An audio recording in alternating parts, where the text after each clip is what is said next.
welcome to Doors and Corners, a sci-fi and fantasy film commentary podcast. I'm Brian. And I'm Zach. And every Friday we sit down and watch a science fiction or fantasy film and give our 2 cents on its quality, production, story, and trivia. We watch the film together, but without sounds or visuals provided to avoid copyright issues. But if you do have access, we encourage you to join us and follow along. Here, we like to keep things casual, and there may be discussions of spoilers or sensitive materials or language. But we do try and keep things clean and family-friendly. Ultimately, the goal of this podcast is to create the experience of us all sitting down and watching this movie together. So get ready to hit that play button, because we're about to get started. Damn Doors and Corners, I mean, that's where they get you. Welcome back to Doors and Corners. I'm Brian. I'm Zach. What are we watching, Brian? What are we watching? We're watching an abbreviation followed by what the abbreviation stands for. AVP, Alien, singular, just want to point that out, versus Predator, singular, just want to point that out. Both of those are a lie. Both of those are a lie, but I think I kind of understand why they do it. I genuinely believe it was marketing. Oh, yeah. So that way, if it was a success, they could make Aliens versus Predators. And you're probably Okay. right. But it's still like, come on, guys. Okay, is it just me? Was this like the era of the abbreviation? Do you remember when they kept doing that? I mean, this is 2004. That's a long time ago, man. Yeah, but because I remember it started with like Independence Day, the ID4. ID4, right? Yeah. And then there was Men in Black with the MIB. Okay. And this was then, around where X was and everything also. Yeah, just the whole like letters, it's like why use whole word same time, when letter will work? This was the same time as League of Extraordinary Gentlemen, which tried to get the whole LXG thing. You are not wrong. I hadn't really thought about that. And then I think so many of them failed, especially League of Extraordinary Gentlemen and Alien versus Predator, that the whole concept was just kind of dropped. But there were several. I remember many of them you'd have to like dig through the dustbin of history with a shovel in order to actually find. But I remember there being several. I just have probably trauma blocked. I think that you just nailed it. Without trying to. There is that you mentioned 2 quite good films in the first Independence Day and the first Men in Black film, and so people were like, see, it works. And you're like, well, yeah, but the thing is, you have to make a good movie also. They forgot that part. With Will Smith. With Will Smith, yes. Well, I mean, this was like the height of his power. I mean, people forget that like for what? I mean, other than Wild Wild West for like 10, 15 years, Will Smith basically didn't have a bomb for quite a while. Yeah. Like, he had quite a run. And he's like kind of like Tom Cruise in the 2010s. Yeah. Well, I'm trying to think, other than Wild Wild West, and like even his dramas, like The Pursuit of Happiness and stuff was like a big hit, like made a ton of money. And yeah, I mean, that's very good. Independence Day, Men in Black 2, even though it was not a good film, like made a lot of money. And I'm trying to think of Men in Black 3? No, but like I think where it kind of started to go downhill. I actually really do like the movie I, Robot. I actually there's some problems with it, but yeah. I have a fondness for it. But like when you're getting into like Ali, which she did like right after Wild Wild West, that's a pretty big one. There was The Legend of Badger Vance, which did make money, even if it wasn't like a huge hit. Men in Black 2 made a bunch of money. Bad Boys 2 made a bunch of money. Yep.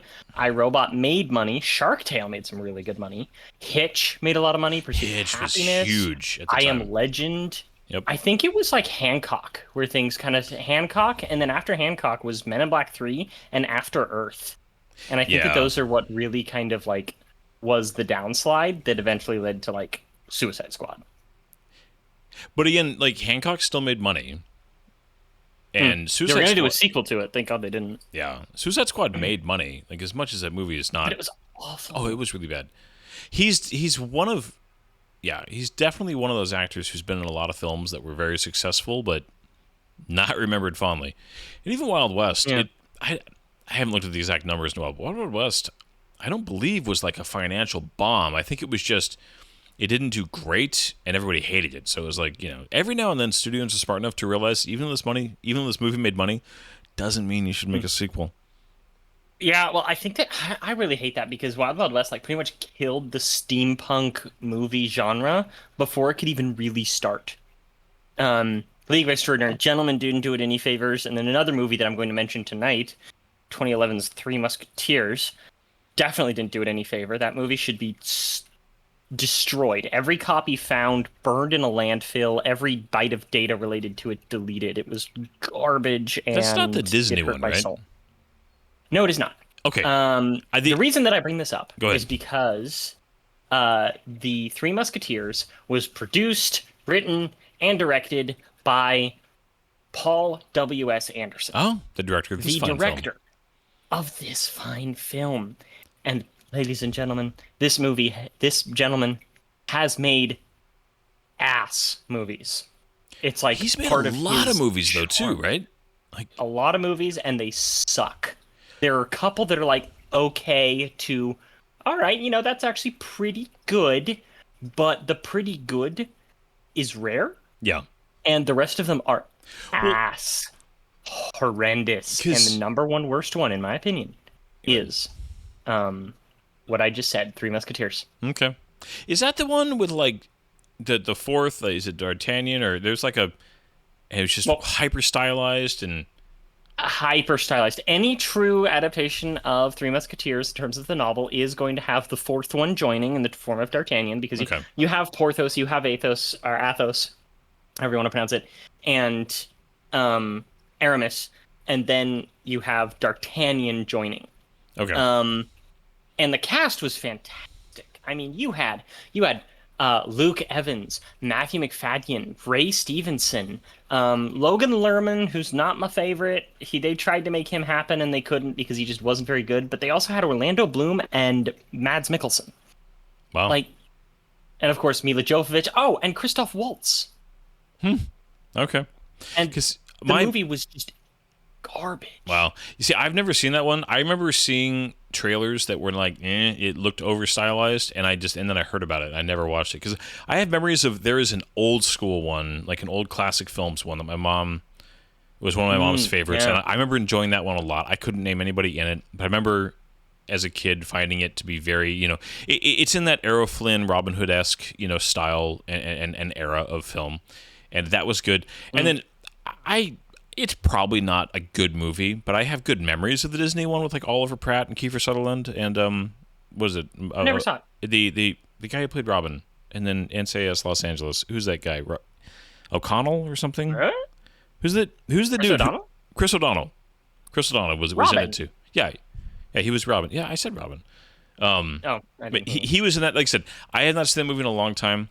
It probably is not a very good movie, but I have fun memories of it because it was silly. It was back in that live action Disney in like the '90s kind of era.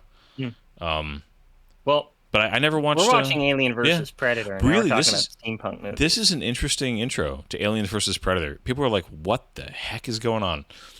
Yeah. This is how it works with us. We just the triggers are random and unpredictable. Yes, but all of you should know, okay? Alien vs. Predator is not considered a good movie. It is, however, one of Paul W.S. Anderson's better movies. Yeah. Okay? So Because he makes crap like the Resident Evil films, with the exception of the first one and the third one. And that Didn't he freaking make Event Three Horizon? Musketeers movie. He did do Event Horizon. I genuinely believe, despite that movie's issues, that is probably his best film.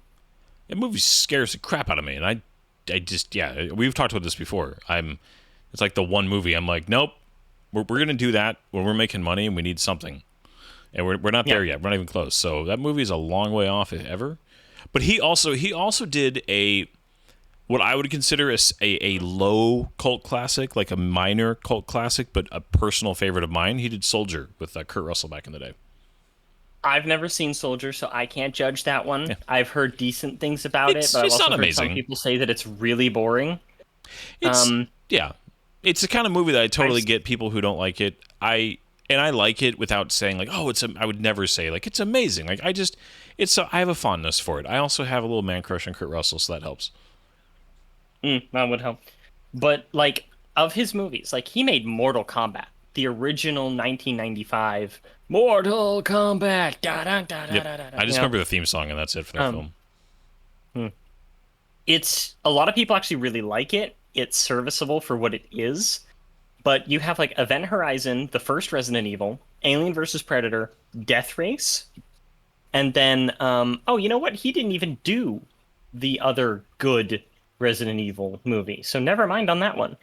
And that's pretty much where anything serviceable stops. Did he Death Race marry was fun and stupid.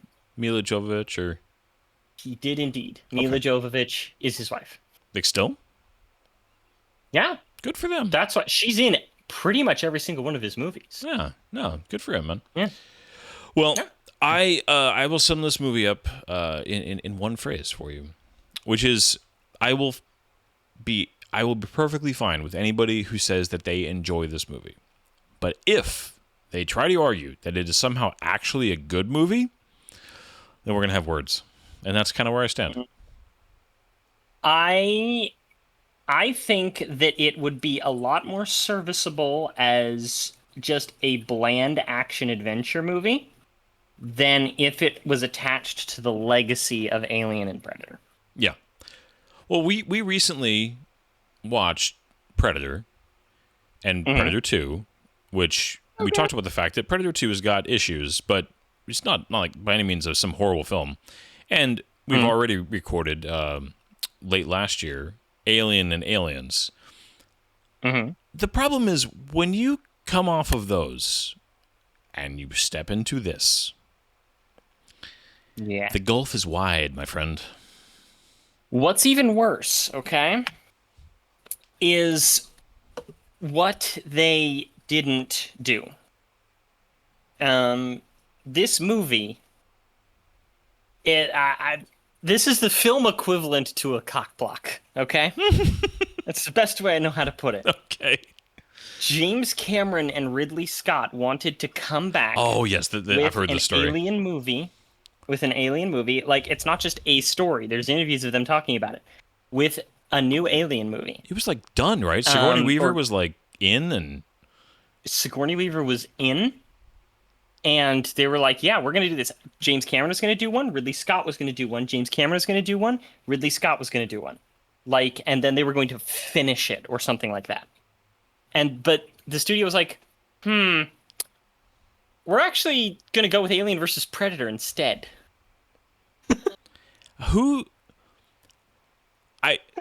Now, okay.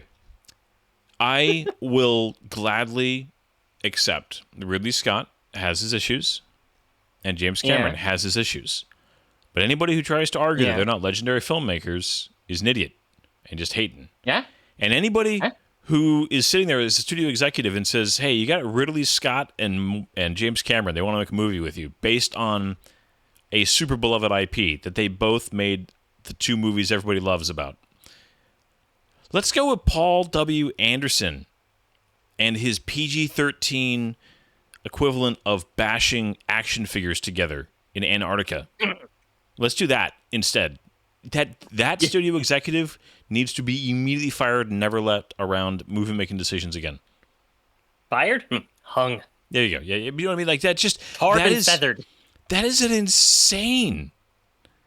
I just one of those, like, there either has to be something that nobody's ever said, or it really was a situation where, because this was Fox, right? Yeah, this was Fox. They were in a financial situation because, I mean, you know, this movie was made relatively cheaply. It was like $50 million, something like that. I mean, comparatively. Ridley Scott films, James Cameron films are especially not cheap. No, you get what you pay for. You could argue for sure with James Cameron. I mean, Avatar is insanely expensive, but I think they got their money back.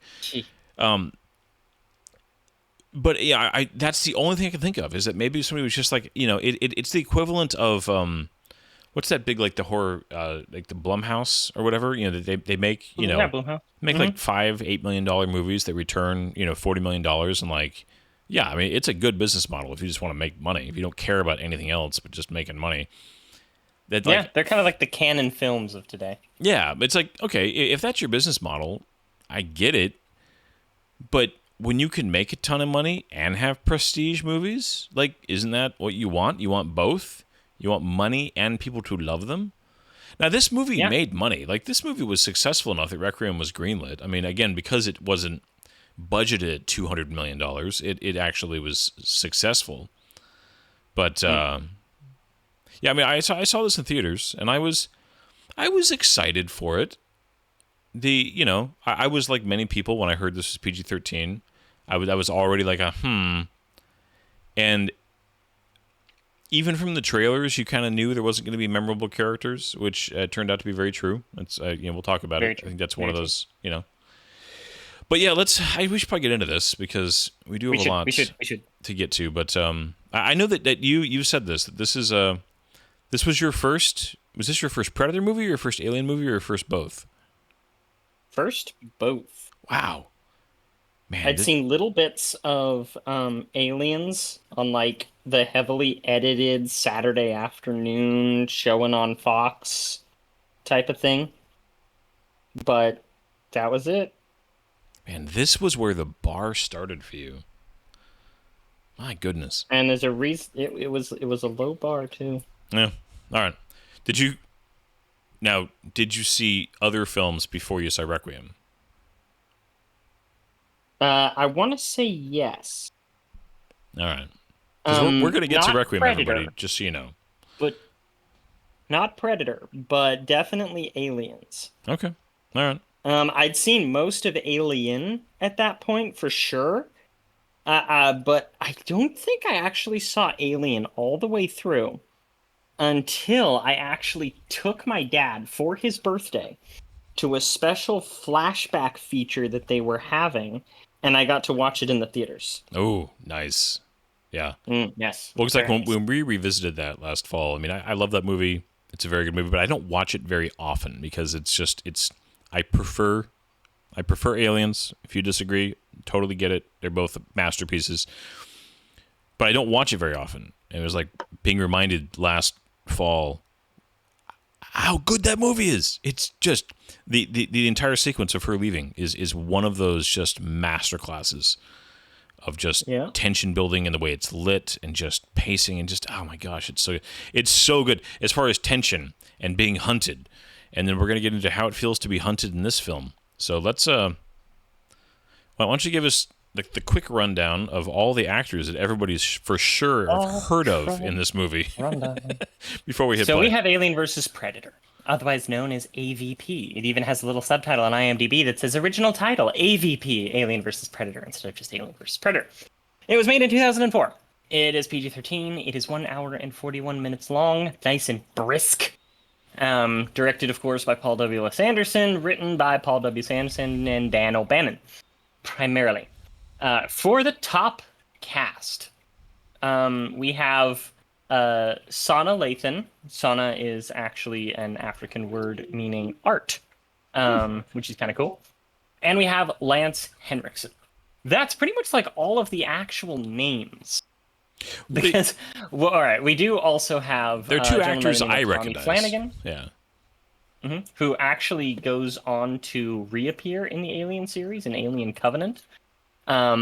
We have an actor by the name of Raoul Bova, Ewan Bremner, and Colin Salmon. So, those are going to be the top billed people. Yeah. And...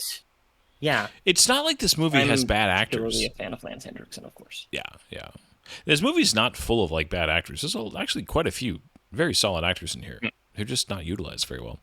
But I actually really like Colin Salmon. Do you know who he is? No.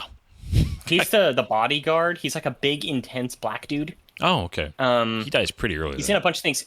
He has a habit in Paul W.S. Anderson's movies of getting diced. Oh, like okay. I was thinking of somebody else. Yes, no, he's great. He's actually, because he was he also showed up in the Arrowverse, didn't he? Wasn't he the guy who married Oliver's mom in Arrow? Yes, I believe so. Because that you confused me for a second. Because yes, he was the character by the name of Walter Steele. Yeah. Yes. Because he later appeared on the short-lived sci-fi TV series Krypton, where he was actually General Zod. Really? Okay. He did a very good job too. Yeah, he's a perfectly solid character actor. He's got a great voice. Oh, fantastic. Yeah. Which we need more, black actors with great voices because they keep dying off recently. Aww. And then is it? I think it's Yul Brynner. He's the guy famously from Trainspotting was the big movie he had done, but he showed up in like Black Hawk Down and Pearl Harbor. Pearl Harbor. Yeah, he had shown up in a couple memorable spots. Yeah, he's a good actor too. So Yeah, he's quite good. all right, You ready? Yeah. Ready? Gonna hit that play button in 3, 2, 1, go. 20th Century Fox. Oh, we Why get to watch did Star we Wars. make Never this mind. movie? Oh gosh. Genuinely though, so here's where we're gonna run into some issues between Brian and I here. Yes, I actually do kind of like this movie. and that's fine. I have a soft spot for it. This has so many things in it that I really like. Unfortunately, it's not what it should have been, and it has a single massive weakness that ruins the entire thing from moment one, Just one. and that is the fact that it is rated PG-13. Okay. I mean, yeah, that's I'm about to say. I can name more than one if you want. I do love the AVP, No, but it's- and then they give it like the just in case you weren't sure. Yeah, Oh it feels very much like an X-Men movie opening. Yeah. Well, you know what's funny is I remember this being later, because I mean X-Men was 2000. This wasn't super far removed. I mean X2, what 2002? Matrix Revolution was like this same year or the year before. I mean this is right in the middle of what Tobey Maguire's Spider-Man trilogy had just wrapped up. Like this was like No, peak- not even wrapped up. This was in the very middle of it. I believe this is the same year as Spider-Man 2. Okay. I was Wayland, but this was right in the middle of a lot of iconic genre films coming out, and a lot of stuff that is still to this day considered very good. Well, because it was good. I'm not even going to try to qualify that. I mean, there's some great films that came out during this time. So this movie, yeah, tonally, it's strange. Like even this looks like weirdly fake. Like those dishes look like they're, matte paintings. I mean, isn't it supposed to be SETI? Yeah, I would assume so. Kind of like the beginning of, what you call it? No, Independence Day. Now that TV, that CRT with the VCR built in, where he's watching, of course, That's Frankenstein. what they were stealing in the first Fast and Furious movie. Yeah.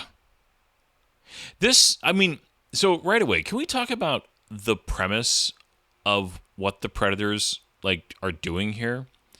It's ridiculous. I love it. It's so stupid.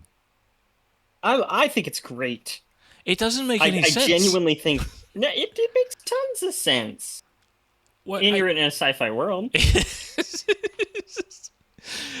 I mean, the idea that now, granted, I was in some of the behind the scenes stuff. I was not behind the scenes. I hate to call it critical stuff because I love that she takes a call right here. It's like you're gonna take a call in this spot. It's very Mission Impossible too. Yeah. This ice, by the way, the ease of this breaking off, the fact there's flowing water off to her left in that wide shot. Yeah, she's Yeah, that's dangerous. You should not be climbing this waterfall. You're dangerous. No, ma'am, you should not. Plus the whole this is a movie where I feel like it's totally fair game to point out all the just little things, things like. So the helicopter landed above her, and she wasn't aware of it. Taking the I know, phone, right? It's just like that kind of stuff. I mean, that to be fair, there was versions of that stuff in most movies, even movies that I love and movies I consider to be amazing. But this movie has such a sheer quantity of them. So, and this, it's just the way they introduce everybody here. You can tell this was this, and I feel bad because good movies can be made on not a big budget. But this movie feels like it was made on a budget. It was almost $70 million. I thought it was closer to 50, but maybe you could be right. Nope, 60 to 70 according to 70. Wikipedia.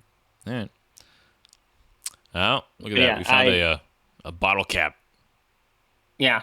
I mean, could you imagine the sheer disappointment of thinking that you had found something really cool and old and interesting and bottle cap? Nope. There's some homeless dude was squatting in there a while back. Yeah. Hey, we stumbled upon the Raiders of the Lost Ark set. Look at this. I know, right? I mean, like almost exactly just with like a different pyramid in the background. yeah, but like Well, that's what it's the going for. elevated. It's- Oh yeah, the elevated planks and it just. Oh gosh. This movie wants to be so many different things. It wants to be kind of Indiana Jones. It wants to be kind of a Mission Impossible. It wants to be The Mummy. But at the end of the day, it's not even an Alien or Predator movie. And it moves at just kind of a breakneck speed through this beginning. It's just like, okay, here's the players, here's their openings, and like, that's it. Let's get to Antarctica. Yep. I mean, they get right to it. But Indeed. so Prometheus completely ruled this thing on like not canon, right? Okay. Funny you bring that up. Yes, it rendered it completely non-canon for the Alien universe. Yeah. However, it is canon for the Predator universe. Okay. So, Because I mean, Mr. Wayland is Guy Pearce, right? I mean, there can be multiple Waylands. I know, but like the one. Although, if he was made into an android later, Yeah.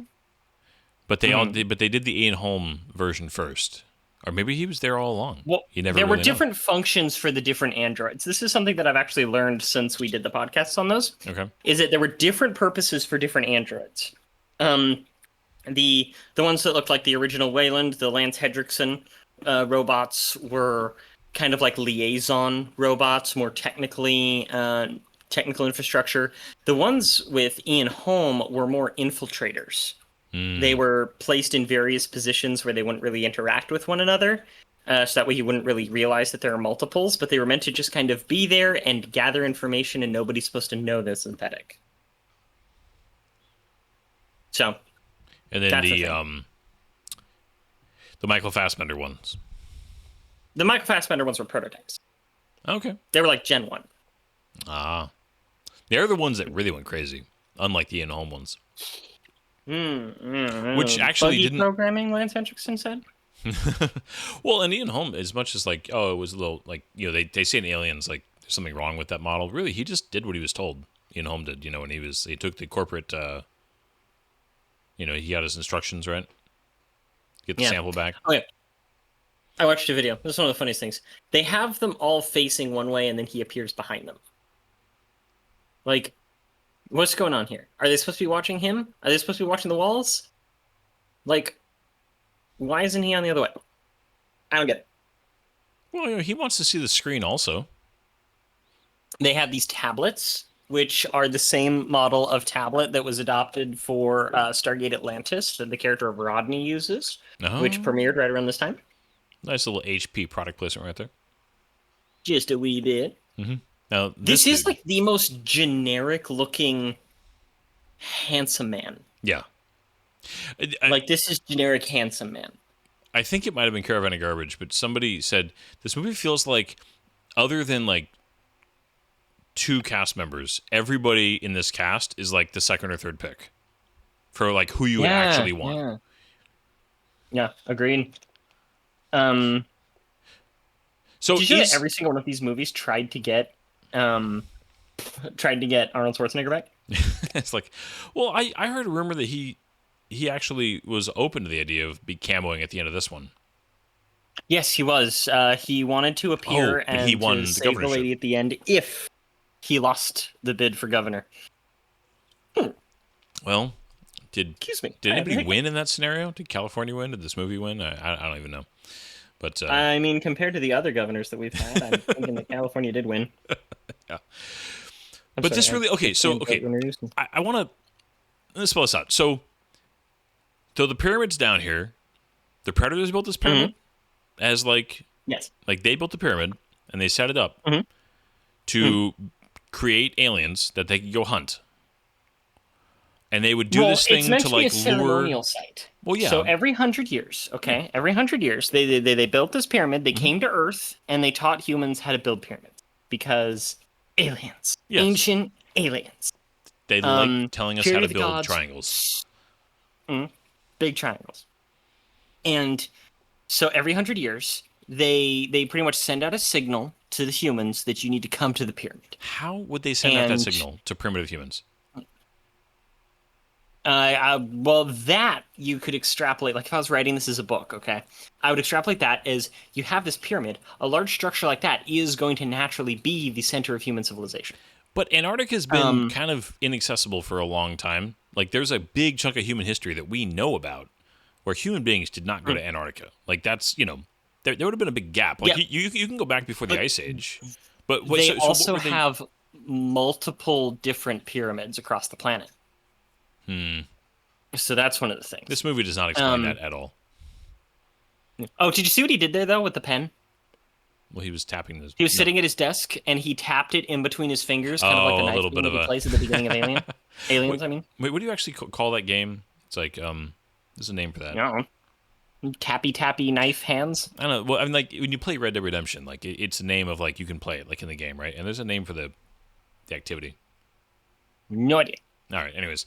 This whole, like, I'm going to tell you, this is, like, such a classic scene. You can tell, like, we're going to do, like, the whole, I'm going to give you the rundown of, like, what it's going to take for me to lead this expedition, to the businessman, and it's just, it's very, it doesn't have any weight.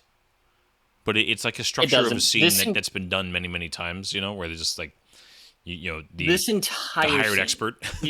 Go ahead. This entire scene is made for two reasons. One, it's to explain that it's to justify his going along.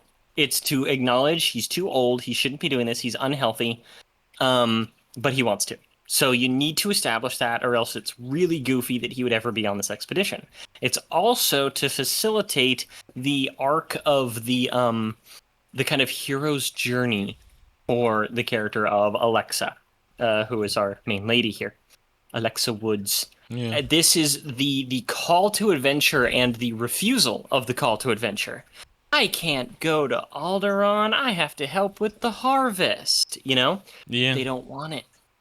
But then they're convinced to go somehow. In this case, money. It's these two dudes being nice.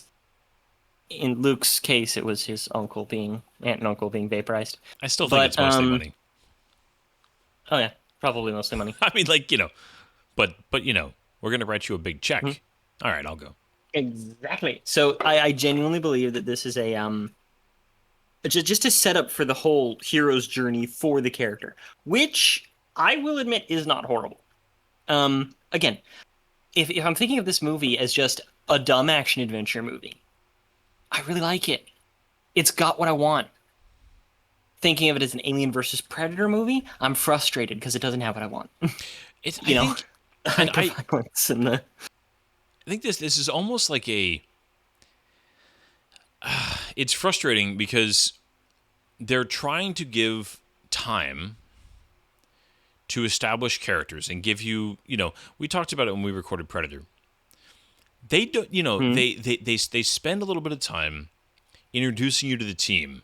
You have that wonderful scene where they're flying in on the chopper and you have them kind of, interacting with each other and cracking jokes, and you're kind of seeing little bits about each character.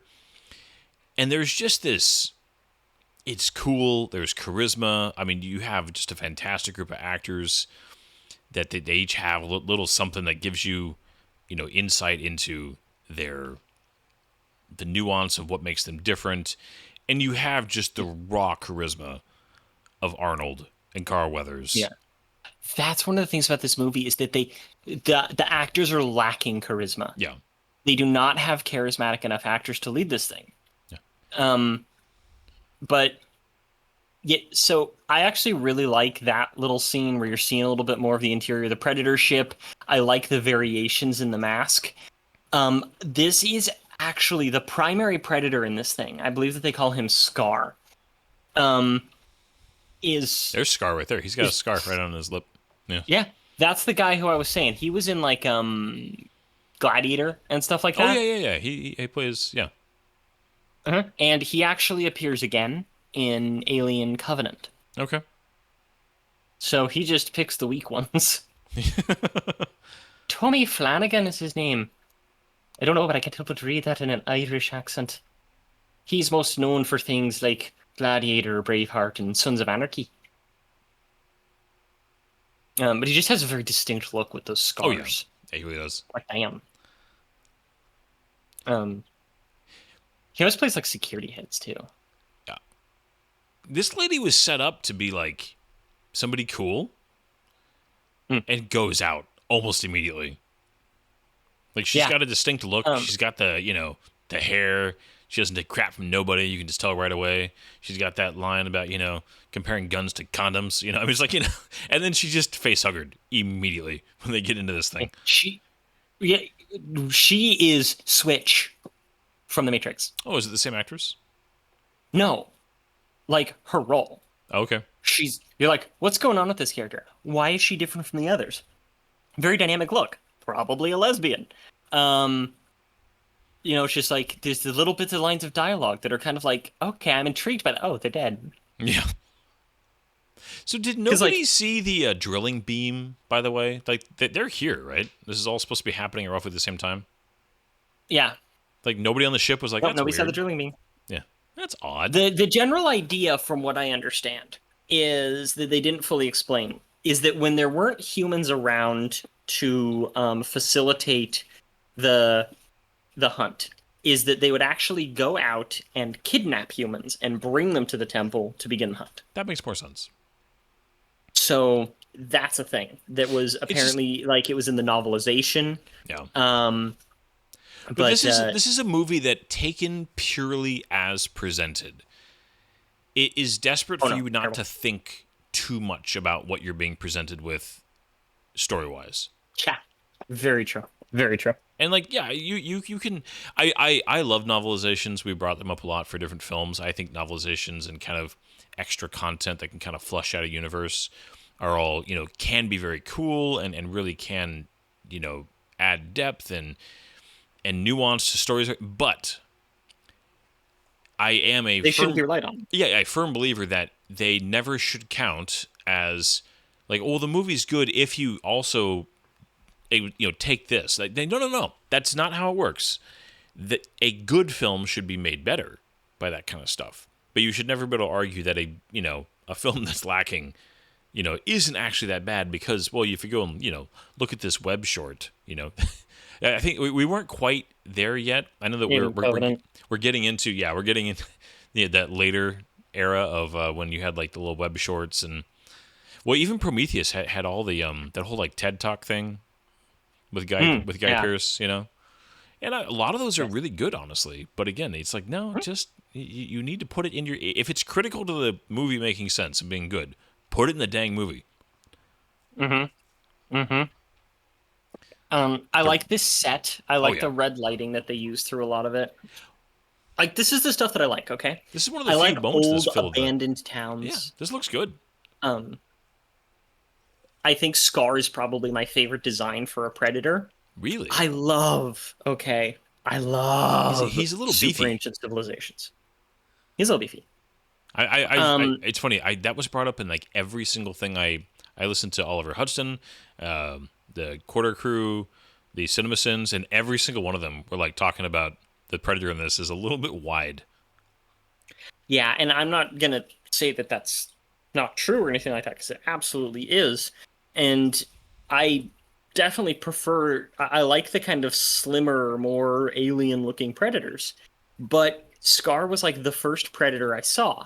And of the other two masks of Predators that you see, the other two guys who just get knocked off, the Predator red shirts. Like, I liked his best, and I thought he was really cool looking. I love his weapons.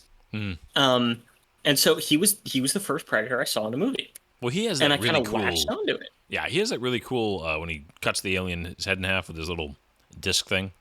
That's a good shot. He has when we get there. Yeah, because he has the extendable blades, the extendable arm blades. He has one of the staffs, and he has the smart disc.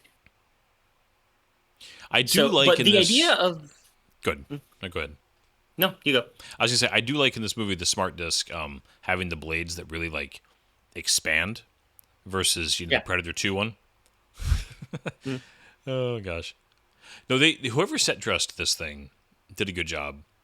The whole whale. Yeah. Although it's interesting that if you actually just look at the sheer, just the really quick physics of where the tunnel at an angle and where they are with the whaling town, there's no way the pyramid was like under this thing. It was like way off to the side of it. But they continue. They repeatedly say it's like underneath this.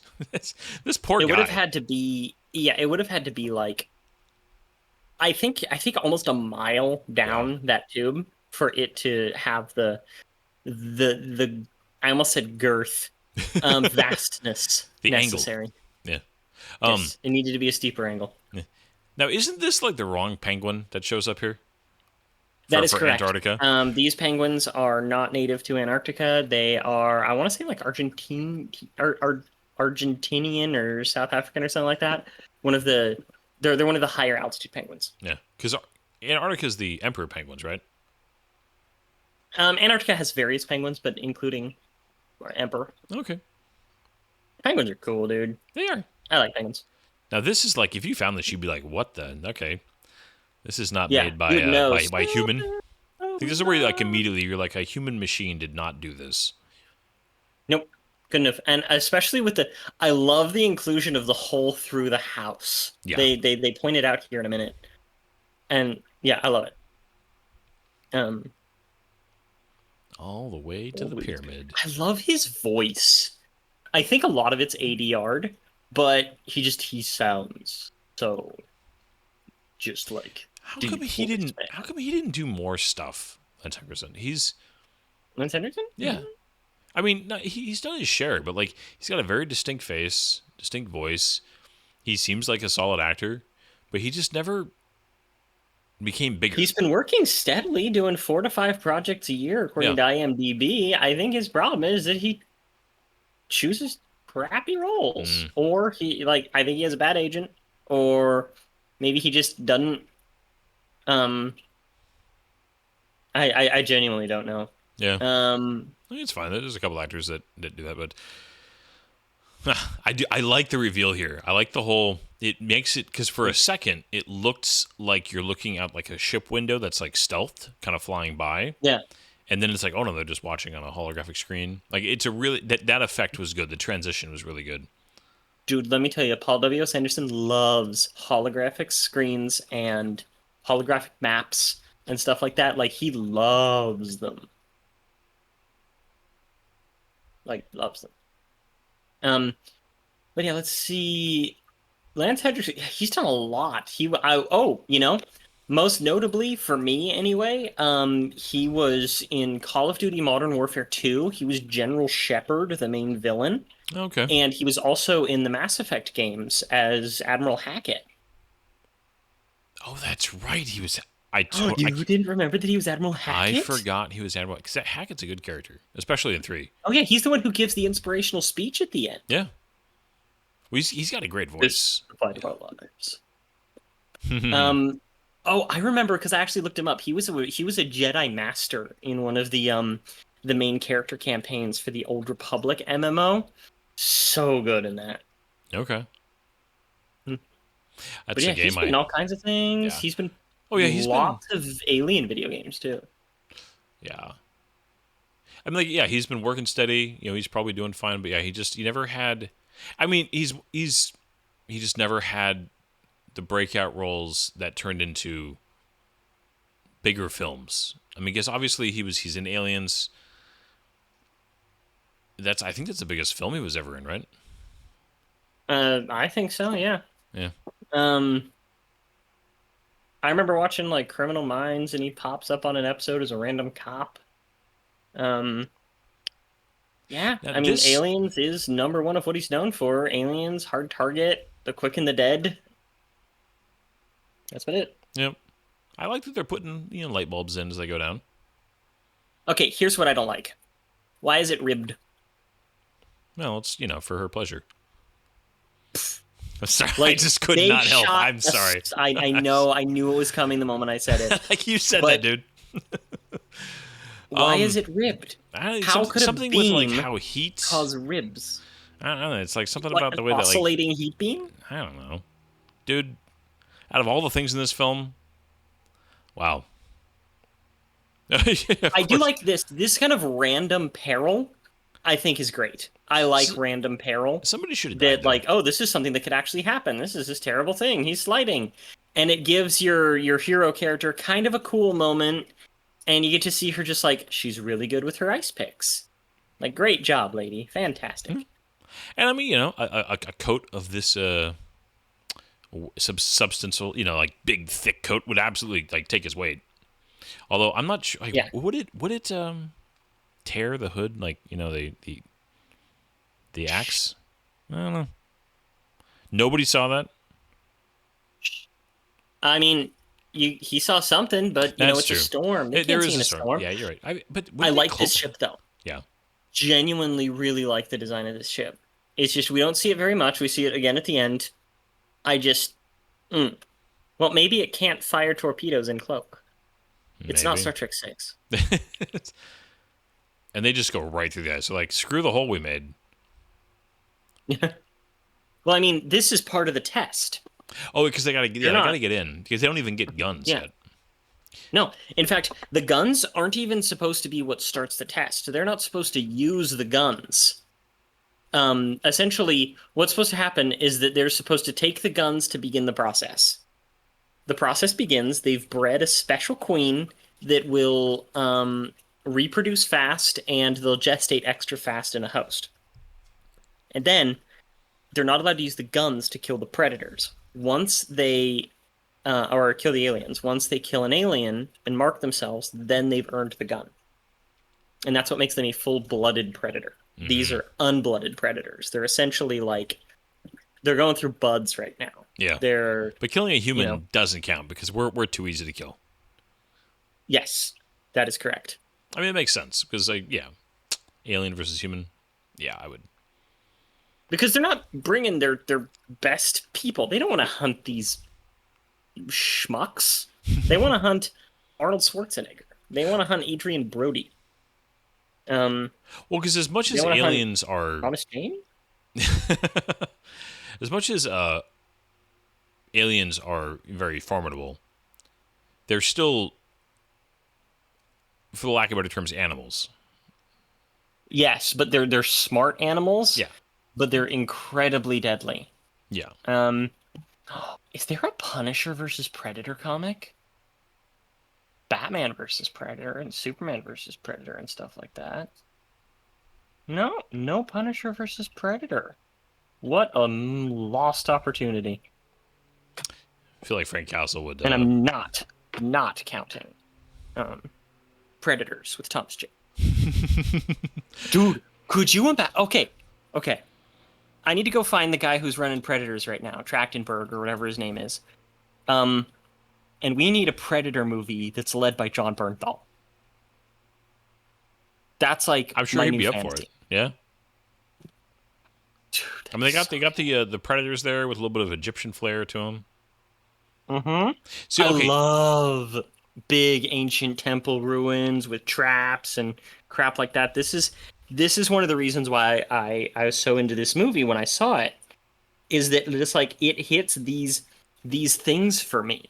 Like, this is what I want to see in a movie in general. I didn't have the context of an Alien or Predator movie before I saw this to know what I was missing, but I'm sitting here like, super ancient civilizations, cool ass temples, hell yeah, let's do this. yeah, you were a child when this came out, though. 13. See, I would like I it was the better. target audience. Yeah, I would like it better if it was just. It's very. We're going to talk about when we get to Requiem, obviously, next week Whoa. about being dark. But this movie also, it's a very there's times where it's lit well, but there's a lot of times too where it's just a very kind of white and gray, kind of blah background in a lot of the action scenes. It's just a hallway. Oh, Like, I know what that is. That's called a Paul W.S. Anderson movie. Yes, you know what I mean. But like the contrast of like this is cool. You know, they got the fire in the background. They're gonna thaw her out. They got this this little chain harness thing. I mean, you know. Now, And this is some of the cool stuff here, though. But this was This like is one of the biggest. practical. Yeah, I wanted to say wasn't. I read that this was one of the at the time, like one of the most sophisticated and largest animatronics like ever made. I think it still is among one of the largest animatronics ever made.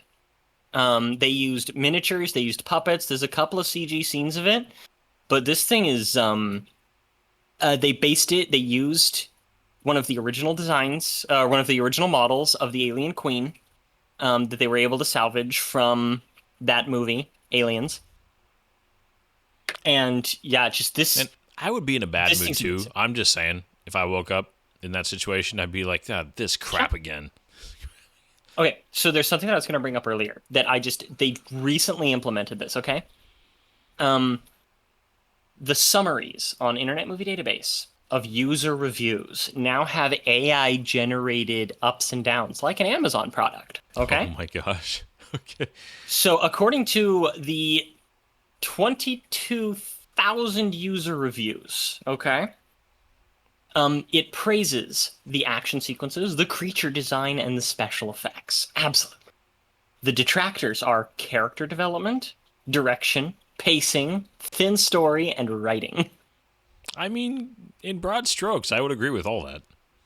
Yeah, I will just gush over the creature designs in this movie. Yeah. I love them so much. I adore the Predator in this thing. I love the Queen. I even really like that they kind of single out a singular alien and they give him a logical to possess marking that makes him easily recognizable. Yeah.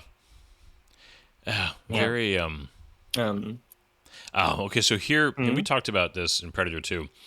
I do not like the new Predator vision. It just looks like Yeah. kind of just generic thermal vision. yeah.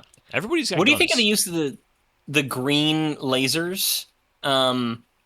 Like I actually kind of like it. The green was being used a little bit more often. Military doctrine had it for thermal. They were using the high-powered green ones, not necessarily visible to the naked eye, of course.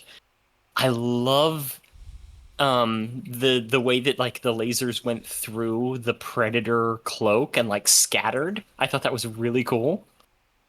Um, Ooh. yeah. There is some effects work that is genuinely good in this movie. Yeah. But yeah, this isn't quite right in terms of the thermal. They take out the green and blue for the thermal. Yeah. I think that that's part of it. It's Well, just like red, yellow, and white, and Yeah, gradients thereof. in a lot of ways, I feel like they're just making it look, they're trying to make it look realistic. Okay, it always bugged me that And it that guy's should- all frosty already. Yeah. Like, how long was he hanging there? Look at that. And just this reveal of a predator. Even though it's probably my most hated predator mask in the entirety of the series. I don't know. I hate this weird kind of ribbed mouth. Yeah. Just, I yeah. have a lot of problems with ribbed things in this movie. Yeah, the mouthpiece is annoying. I do like that the guy got one last, hit in there with like a board or something. Man, this Yeah. this I would genuinely suck. thought this guy was going to be more important because he was surviving this long. So but yeah, like- so your dude's on the over his right shoulder, right? His right shoulder. Yeah, he has the smoother mask. The other mask really bothered me because it looked like it had mid 2000s skater boy sunglasses because the eye holes are conjoined. Okay, Look at it next time you see it, okay? I will. It's got a little bit more decoration to it, but its eye holes are conjoined, and I hate the way it looks. Like, brah. And Like this set design. yeah, Really good set design it and is. set dressing. And it This does is make fantastic. sense that they would get into this room very easily and quickly, right? Because this is where they Yeah. want them to get to. Be all eggified, be all face hugged. Yeah. But see, like this, the know. fact that like the skeletons are here, laying laying very nicely posed, means that if this is every 100 years, that there was a group of humans. I mean, that's I guess we're right here. We're showing much older than just 100 years ago. If this has been going on every 100 years, it's obviously been a way longer time that this pyramid was used. So either they haven't used Earth at all, or it's been to another pyramid, for a while, because that ain't no 100 years ago human being right there. Yeah, I was kind of wondering the same thing at that, but given that they had the little beginning where it shows the like the original town and stuff like that, and the whole idea that they partook in this as well. You can see enough bodies around to kind of insinuate that this happened, that they came down and found these people here as well. And they were looking around and they didn't lie on the tables either. So the people on the table were probably lying there for a really long time. Yeah. Other people of a more probably British persuasion were like hanging out, visiting here. They would have been looking at this stuff going, "Oh, what is all of this?" And they would have gotten nabbed somewhere else and chest bursted somewhere else. Yeah. In my humble opinion. Anyway. Hey, she's defrosted. Oh, this egg sack, dude. It's so gross. Yeah. This is just, the entire thing is just disgusting. I like the fact you can tell that that's practical, though. That is not CG. Those eggs coming out of that Yeah. tube thing. Yeah, it's very visceral. The sound effects, the weird, It's juicy. condom netting that they use. Yeah. Oh, it's just like... so gross. I love it. Yeah, it's rough. And they're like on the conveyor belt. I love that it's like this whole... You can really tell this thing was... Now, one thing... We haven't gotten to the whole where they kind of, read the hieroglyphs and then you randomly get to, like, see all this happen, right? I love that scene. You know what I'm saying? I love that scene. But they show, like, if the Predators lose, they blow this thing up. So they rebuild it every time? No, they just have different pyramids. All right, so that wasn't this pyramid? Yeah, that was probably the Tunguska event. Let's be honest. All right. Aw. I'm just bullshitting. How is this guy moving? His back would be shattered. He's not moving his back. But he's like able to like look around and kind of lift his head up. Oh, this poor guy. Aw. Yeah. But did you look at Sunglasses Predator? I was distracted by the dude. Sorry. The physics of him getting thrown out, though, because he was sliding down the tunnel and there was like the shed. He should have been smashed against the sled sitting at the bottom of the... Maybe he hit some tunnel. nicely finely powdered snow. Aw. I just want to It see, was a like, nice just little like, poof. he just would have, exploded into red mist. It's like Superman catching Lois Lane falling from a building. Yep. Unless you match the speed, it ain't happening. Which is one of the things that I actually really like when we eventually get there at Batman versus Superman, despite a lot of the issues that movie does have. Somebody pointed this out, that she looks at her compass. You're like, this should be right underneath. And not like, well, yeah, there's the glow stick you dropped. So, yes, you're right underneath. Right? Like, it's why like- does she look at the compass? But it's very obvious. Oh, gosh. But yeah. Again. So, Go ahead. they start the process by somebody walking in. Okay? They preheat the queen. No freezer And burn. so everything starts to go to hell early because they decide to open up the sarcophagus, right? Like, this is for the Predators to do. This begins the hunt. And when they take out the guns, that's what sets the thing in motion. So they do this entire thing out of order. So when you're thinking of, like, the logic of the ceremony and all that stuff, we can't really know because they they just- do it wrong. They just moved too fast. They were just curious. And they like went to the egg room and they're like, yeah, this is interesting. Let's get out of here. They didn't, Yeah, like, because they didn't know what stick- they were supposed to do. They didn't- so Because the assumption, in my opinion, if I was writing this, I'm looking at the characters from the assumption that if they were willing sacrifices, they knew what they were getting into. If they were unwilling sacrifices, then the Predator would have brought them there against their will and would have ensured that they got face hugged.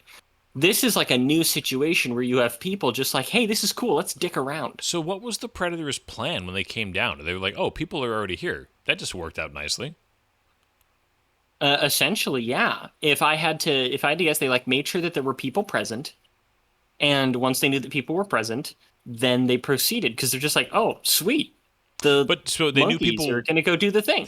Okay, because the Predators are like, all right, so this isn't, these aren't willing sacrifices, and we didn't kidnap them, so we have the added, bonus difficulty level of the randomness. They of don't know these human that these people. are not willing sacrifices. But they understand, like, people. I mean, the events of Predator Do they? and Predator 2 have already happened. Like, the race of Predators are, like, aware that human beings are aware of them and not morons. What if they're different clans and they don't communicate? Well, again, I'm put it in the movie. literally just trying to I know. fill plot holes, I know. okay? I'm just trying to fill plot holes. This is something that I do, Goodness. ladies and gentlemen. As somebody who wants to preserve the fact that I do kind of like this movie, That's okay. I like to imagine how things could be better. Yes. The plot here is not terrible, but the script leaves out gaps. At least it's not terrible to me. Some people out there absolutely despise this entire plot structure, everything. And I'm sitting here like, dude, we can work with this. But again, Yeah. I am an absolute slut for super ancient civilizations, temple explorations, adventure stuff. So, Which is why you like it Stargate. speaks to me. That's okay. Which is why I like Stargate. Thank you. Yeah. No, Give me like a I think what bothers me about this, because I don't mind a dumb action movie. There are quite a few dumb action movies that I'm very fond of. I don't like when the movie tries to come across as though it's intelligent. And it's like, no, if you want to just have an excuse, then just do Is it. this movie trying to be smart? I think it is. I think it's trying to be mysterious. I It's- never it's- got the opinion it was trying to be smart. I think that this movie thinks that it's very. I think this movie thinks that it's like, all right, oh, we're gonna have this. There's all this lore and there's this ritual and there's this history and this pyramid like turns. I mean, like there's just. I think that this movie thinks that it's smarter, and that's what annoys me. Yeah, I never took it that way. I literally just thought of this thing like I'm reading some sort of Clive Cussler or Brad Thor novel that's just happens to be Alien versus Predator themed. And it's like, it's serviceable. It's not complex. You're in a test. I would have liked. I think that an easy solution. We like to talk about solutions. I think you would have solved a ton of problems if you had this group discovering another group that were here that the Predators had planned on. And Almost like there's a cult that still exists Yeah. who like made a pilgrimage here. Because then you could have had That's a good idea. the randomness of these guys interacting with people who were like here and know what they're getting into. And now you have like tons of reasons why this is all going crazy. And these guys And you can have basically- somebody who can deliver exposition Yeah, instead of having somebody who happens to be able to read a billion-year-old language. So that's like a simple way that I think would have solved a lot of the problems. I do like how they do the face huggers. I think that the fingers moving like that was really creepy. I like the little slow-mo so you can see it. That was very much a trailer shot. Yeah. Even with more vagina-esque now. Yeah, it is. Seriously, the they- alien stuff, Geiger, ugh. They really do. Like the whole suitcase reveal. Oh, they were very proud of that. Oh, so dumb. They were. Okay. Those are GR. Those are G36s. Thank you. I want to say G11s, but it's not a G11. No, this is a much more modern firearm. I mean, the G36C, specifically the C, is like one of these sci-fi guns of choice because it just looks very, very cool. And it looks like the alien pulse rifle. I genuinely believe that they chose it because it looks like the alien pulse rifle. Well, and I mean, sci-fi has been using it. I mean, gosh, it was used in Battlestar all the time. SG-1, it came in as a secondary weapon in the later seasons of SG-1. Support rifle, yeah. And then they also, I mean, it's been, ton of, obviously, games and stuff like that. Okay, tell me, did you notice that there's a random deagle in this movie? Well, there's the up top. He was using a Desert Eagle. The guy up top with the green laser and then Yeah. But how does it get down? Well, she had. I thought she had a Beretta. She had a stainless Beretta. Yeah. Gun lady did. Yeah, it was I think it was an It- 84 FS. It slid down. With the dude down the. Yes, but how did it get into the goo? Oh, I don't know. That's exactly it. Didn't get into the goo. This poor gal. Yeah, so that's. Yeah, she's about to have some pretty bad heartburn.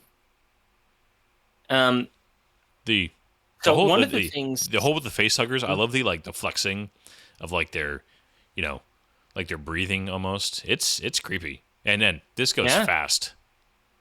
It does. They gestate very quickly, and that is one of those things that, again, if you're just writing it and you're like, wait a minute, aliens don't gestate that fast. They don't grow that fast. What's going on here?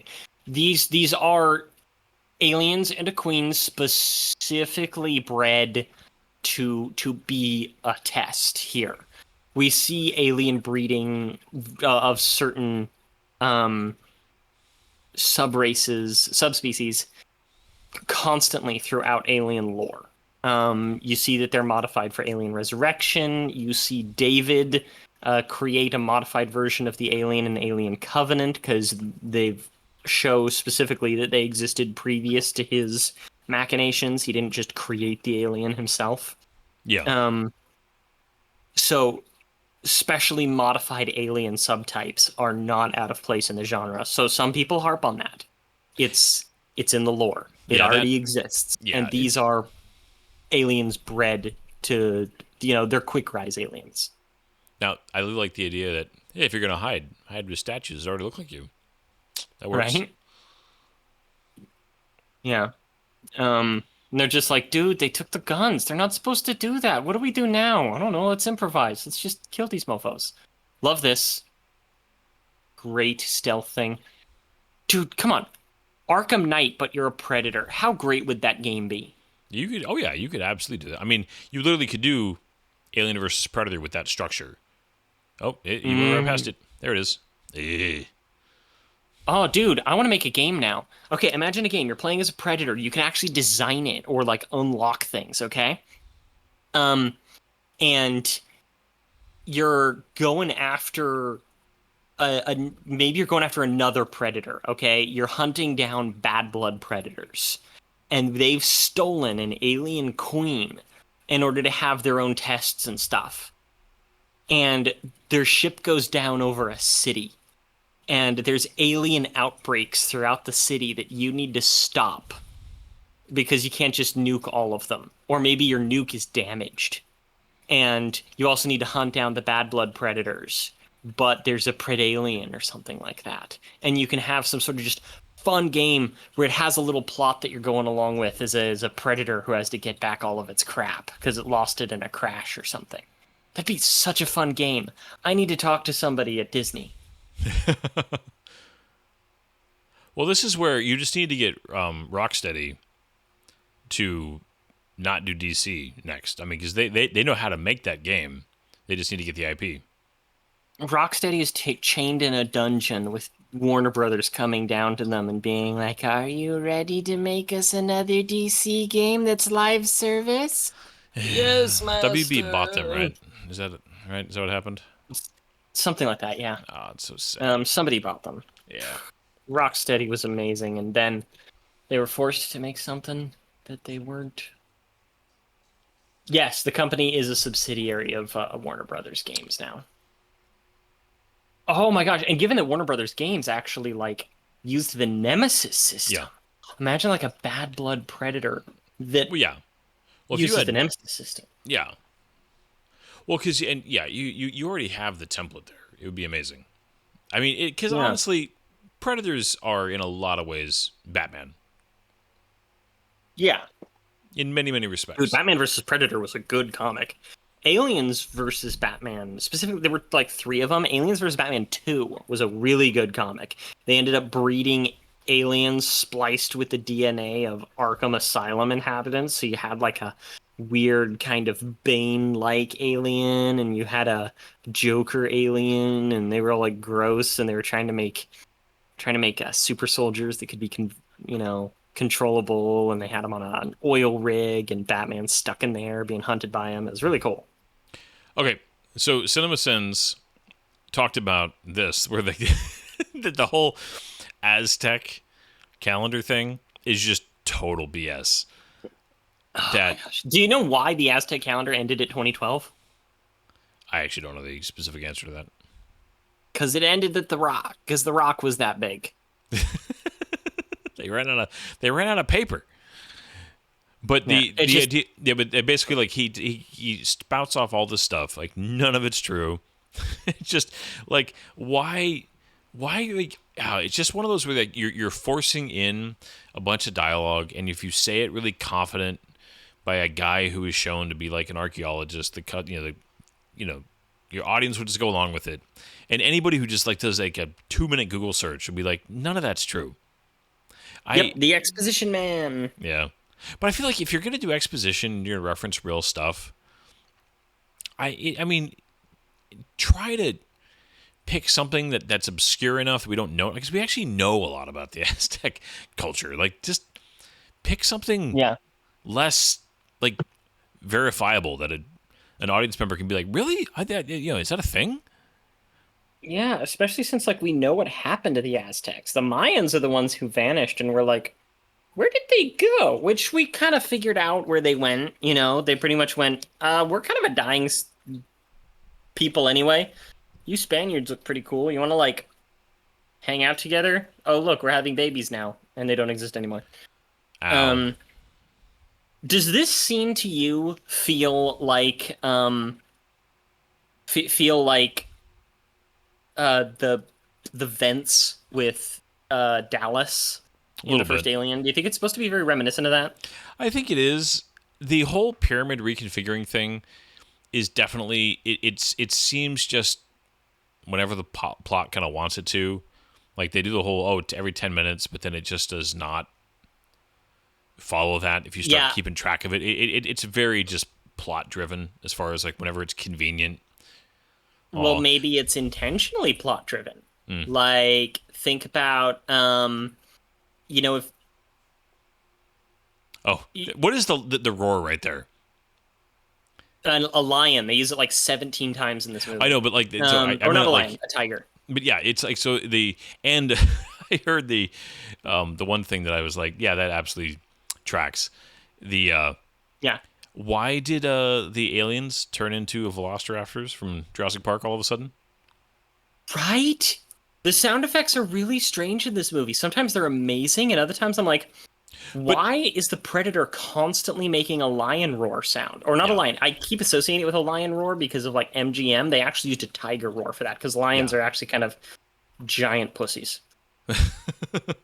But you know what I mean? Like, the behavior of the aliens, the whole like, there's the one showing himself, and then the one off to the side is like appears, and just like the tactics are very, Jurassic Park inspired. I genuinely believe that was a Jurassic Park like little reference. Well, he should. But he needed to say "clever girl" then or something. That. Do you think that the "you ugly son of a bitch" line was supposed to be "you are one ugly mother effer"? Oh yeah, I think so. Okay, I love this. I mean, they used it in Predator 2, but this version, there's something so much more terrifying about this one, because you want it to stop and it can't. And also, this is literally the second time that Paul W.S. Anderson has had this actor cubed. Like the laser grid in Resident Evil. Resident Evil, he cubes him. But I mean, he stabs him first. I feel like there should be more blood available on that. There really should be. That's the wrong word. Present. I got my axe. Oh man. Okay, right there, man. How many ribs would be broken right there? At least 4. The Predators. Oh, there it is. It's a good scene. It's a good scene. Well, let's get okay, but this is the mask I don't like. He's also got the weird skull totem. Not a fan of that. But like, that's a trailer shot. The rib around the mouth is pretty good. Oh yeah, that was the shot in everything. But like, look at the freaking eye stuff. Oh no, he got him. My girlfriend. It does make sense though, in the like, what would immediately make the Predators ignore the humans? Yes. Because this is the fight. This is like the Alien versus Predator fight. You have some good scenes later, but this is the one that is like the example of an Alien versus Predator. Because, it's a young blood, he's inexperienced, he's trying not to cut it while it's on top of him because it'll acid him. He needs to get into the right position. It scrapes the face. The editing is too choppy. Yeah. I love how practical it is, though. Like, Yeah. it's so good Well, there's in so many ways, but it's not good enough. I like it just as a piece of like the effects work and that kind of stuff. I just hate it as an Alien versus Predator fight because you have two creatures who have their whole thing is stealth. Their whole thing is just like this fight has nothing to do with what has made either one of these creatures famous in cinema history. Yeah. Yeah. And There was that it tiger is- roar again. yeah. Where's the alien click? I mean, where's the clicking? Where's Optimus Prime making that, horseshoe crab sound? The transition between CG and practical is not bad. Yeah. You would think that That's one of the reasons it's like kind of dark. But like the design of the alien puppet and costume is really good. There's some scenes where it's moving, where it's flailing a little bit too much. Oh, that's the big one right there. That's the shot. Like that's a good CG shot, especially for 2004. Oh yeah, yeah. But again, right there, the Predator does the roar again. Yeah. The blood spraying around is Yeah, it's smart. The alien is doing stuff. It has to remove the armor. Like, this is a good fight scene. This is a well-constructed little thing, because it started with the kind of stealth. He saw the stealth kill, and now he's being hunted. But he's also hunting at the same time. He's moving like a hunter. And I don't know, I like this whole scene, despite some small flaws. I think this is the best part of the movie. Second best part of the movie. I really like it. I wouldn't mind this if we had also had a more a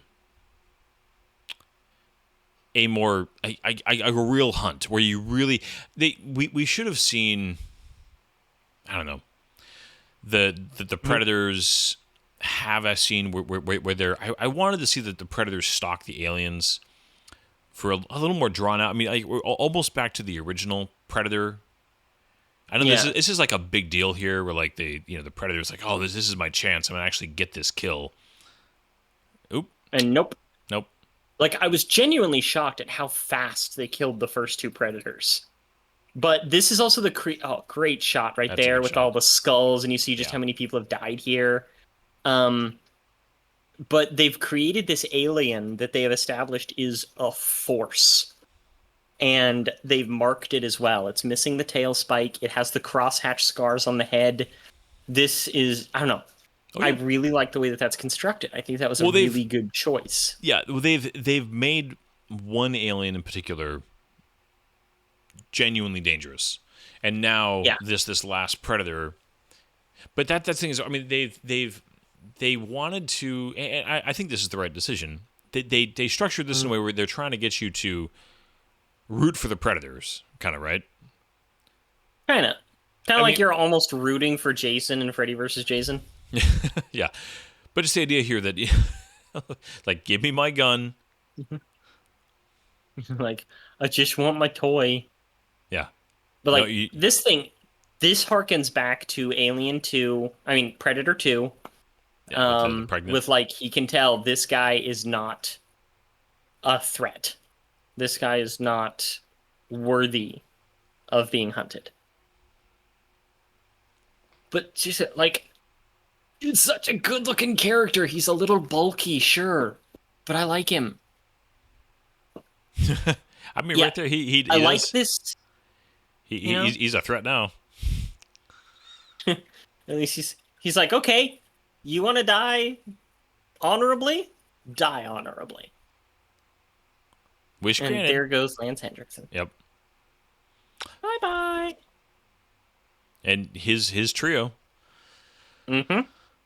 An alien, a predator, and a Terminator. He was in Terminator 1. He was one of the cops that gets blasted. He's sitting there with, like, what? Wasn't it like a cut-down Ithaca? No, he was just gets shredded. Well, yeah, I mean, you say he's one of the cops. He's like one of the main cops in the in the station. Yeah, when Arnold goes on his rampage. Yeah.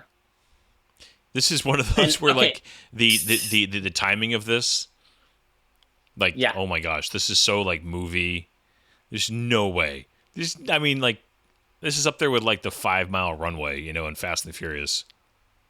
Right. Did. Like the smart disc. Yeah. Oh yeah, no, Thought that was I like cool. the smart disc. Yeah. But yeah, I like the idea of the scene, but its timing is just so off. Well, it keeps doing. It's the classic movie sin, and I mean, again, many movies have done it. This movie's by no means, this is cool. Love that he has more than one Yeah, smart disc. I mean he should. But yeah, I remember seeing the alien the first time at that moment. But like, I remember this. This actually got me tense in the theater. This is just a cool moment, you know.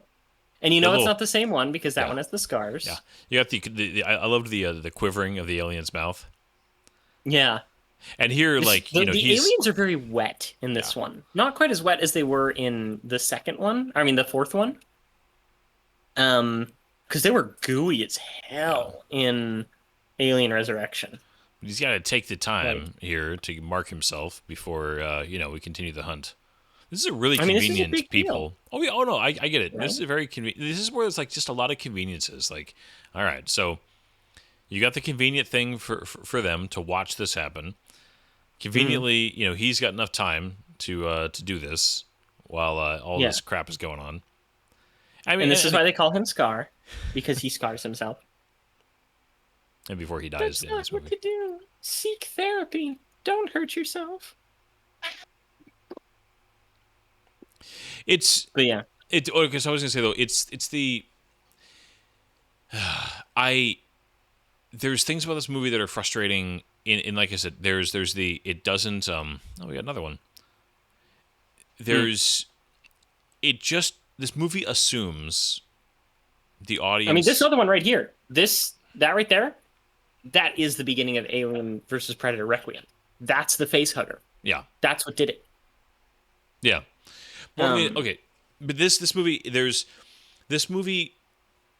fully assumes everybody who's seen it knows all this stuff already, and so it's just there's no attempt to hide anything. There's no attempt to build suspense with kind of stealth and you really don't you don't get to see the creatures just right away. It's like everything's just out in the open.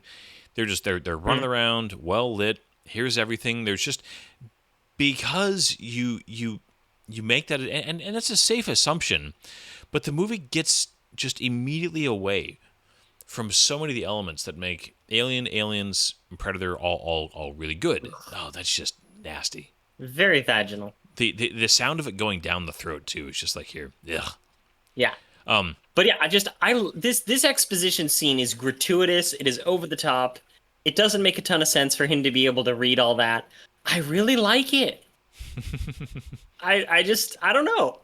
I like this stuff. You know, the there's beginning a of lot of the beginning of aliens, the by the Mummy way. and stuff like that. Yeah. Yeah. Obviously, it spread into the city. Um, but they gotta do what they gotta do. Poor incompetent predator. Boom. Um, Or yeah, like look at almost. that.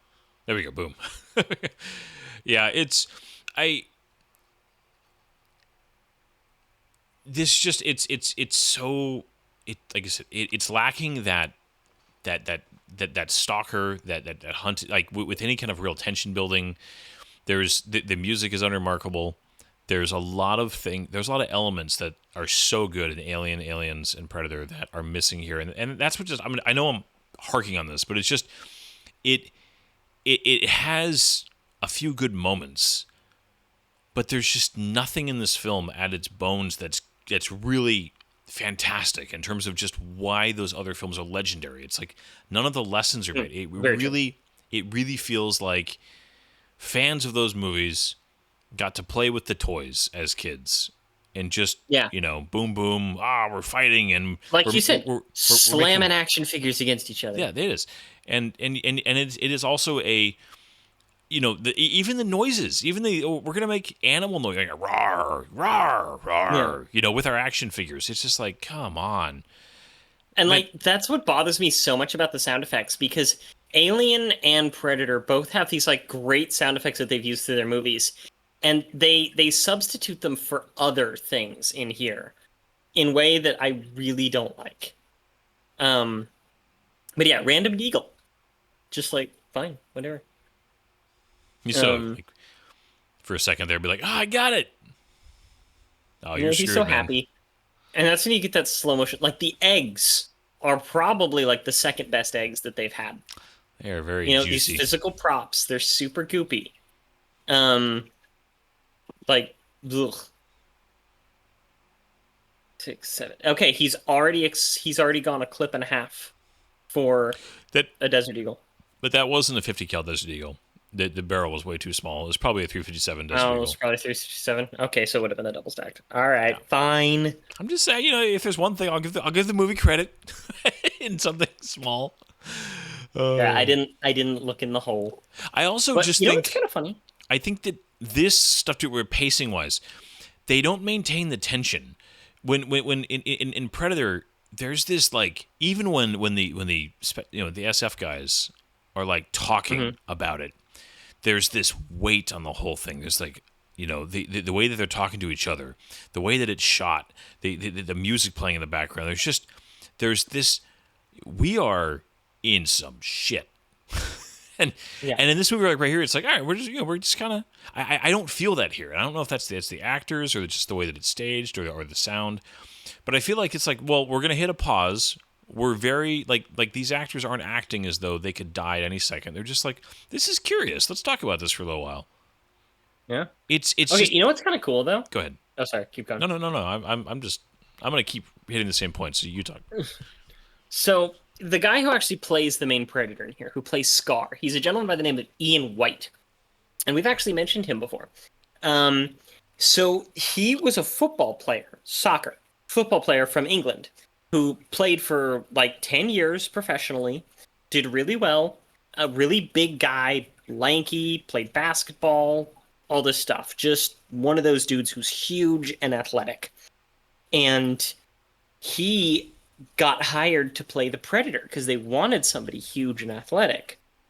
And it was his first acting gig ever. Like his first in costume thing and all that. And he went on to be in a whole bunch of stuff. He was in Clash of the Titans from 2010 that we watched. He was the like bug tree dude. Okay. But he's also in Harry Potter and the Goblet of Fire. He's body doubles for some of the giants in there. He's in Requiem. He's the engineer in Prometheus. He was in like So Force who's, Awakens and Andor and Rogue One. He was in Game of Thrones as the giants. So who's All who's kinds the of stuff. he played in Discovery, Saru. Oh yes. So he's like the opposite his of that name's guy. right on the tip of my tongue. I love him. He's one of my favorites. He was like Abe Sapien and but stuff like that. But very slender, very tall. You know what I mean? So Yeah, he's like the opposite of. yeah. Yeah. Why can't I think of his name? I love that guy. I need to like Google it, and I feel bad for needing to Google it because he's fantastic.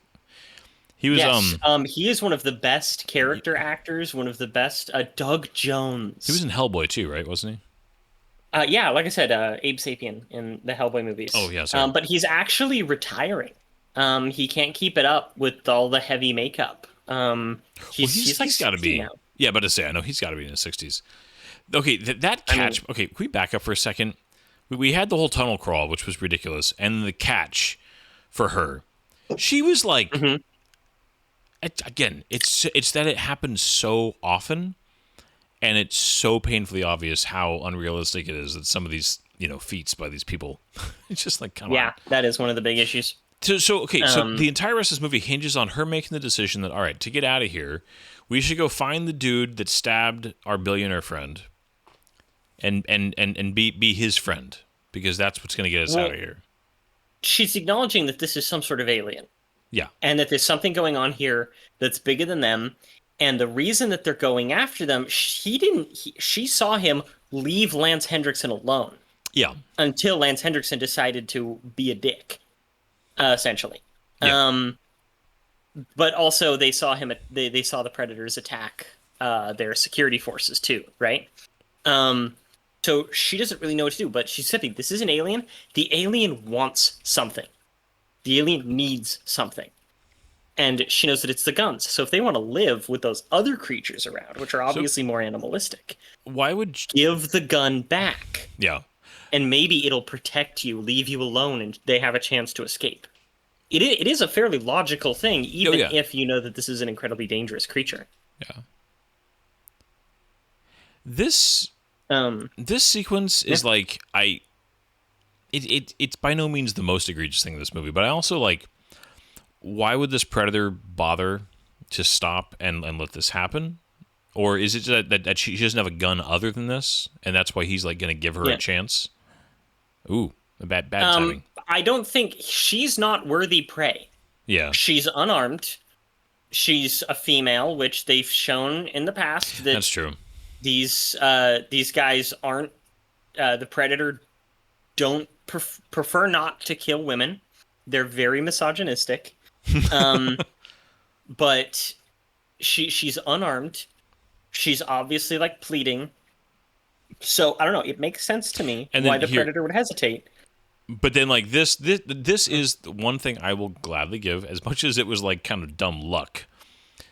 The fact that she managed to kill this alien is absolutely a plausible reason why this predator would be like, respect. You're like, hey, want to go out? Yeah, this would be like the hottest thing you could do in front of a predator, right? Yeah. Like you just killed an alien. We're bros now. Yep. And now I get to play my shooting game. Yeah. And of course they spare the main alien. Because there he is again. Okay, this I really like, okay? Because you have callbacks to Aliens, and you have a callback to Alien Resurrection, which, despite many problems, is not nearly as bad as Alien 3. Despite many problems, mind you. But they have this scene where it, like, hurts itself and bleeds onto the alien queen's stuff, right? And it frees her. I really like that. I think that's smart, you know? Yeah. The growl. Like, it seriously bothers me now that I saw the other Predator movies. Yeah. Because it's not the Predator cackle that I want, you know? Well, because that cackle is so iconic that, you know, just it's... I mean, it's iconic. In this movie, to be honest. No, it's iconic enough. It's been parodied. I mean, gosh, I remember an episode of How I Met Your Mother. They were doing it like with Barney chasing women. You know, it was like, all right, he was doing the Predator cackle. You know, in the Predator vision. Like, it's iconic enough to be parodied in sitcoms, so you can use it. Use it. Yeah. And I don't think the theme ever comes up in this film, right? The Alan Silvestri. Not that I'm aware of. Oh, I don't even know who did this music. The music has been really kind of lackluster, hasn't it? It's just generic action movie music. Yeah. I love the whole, like, I'm going to give you a shield. It's going to be this dude's head. Yeah, I actually kind of really like this. This whole thing.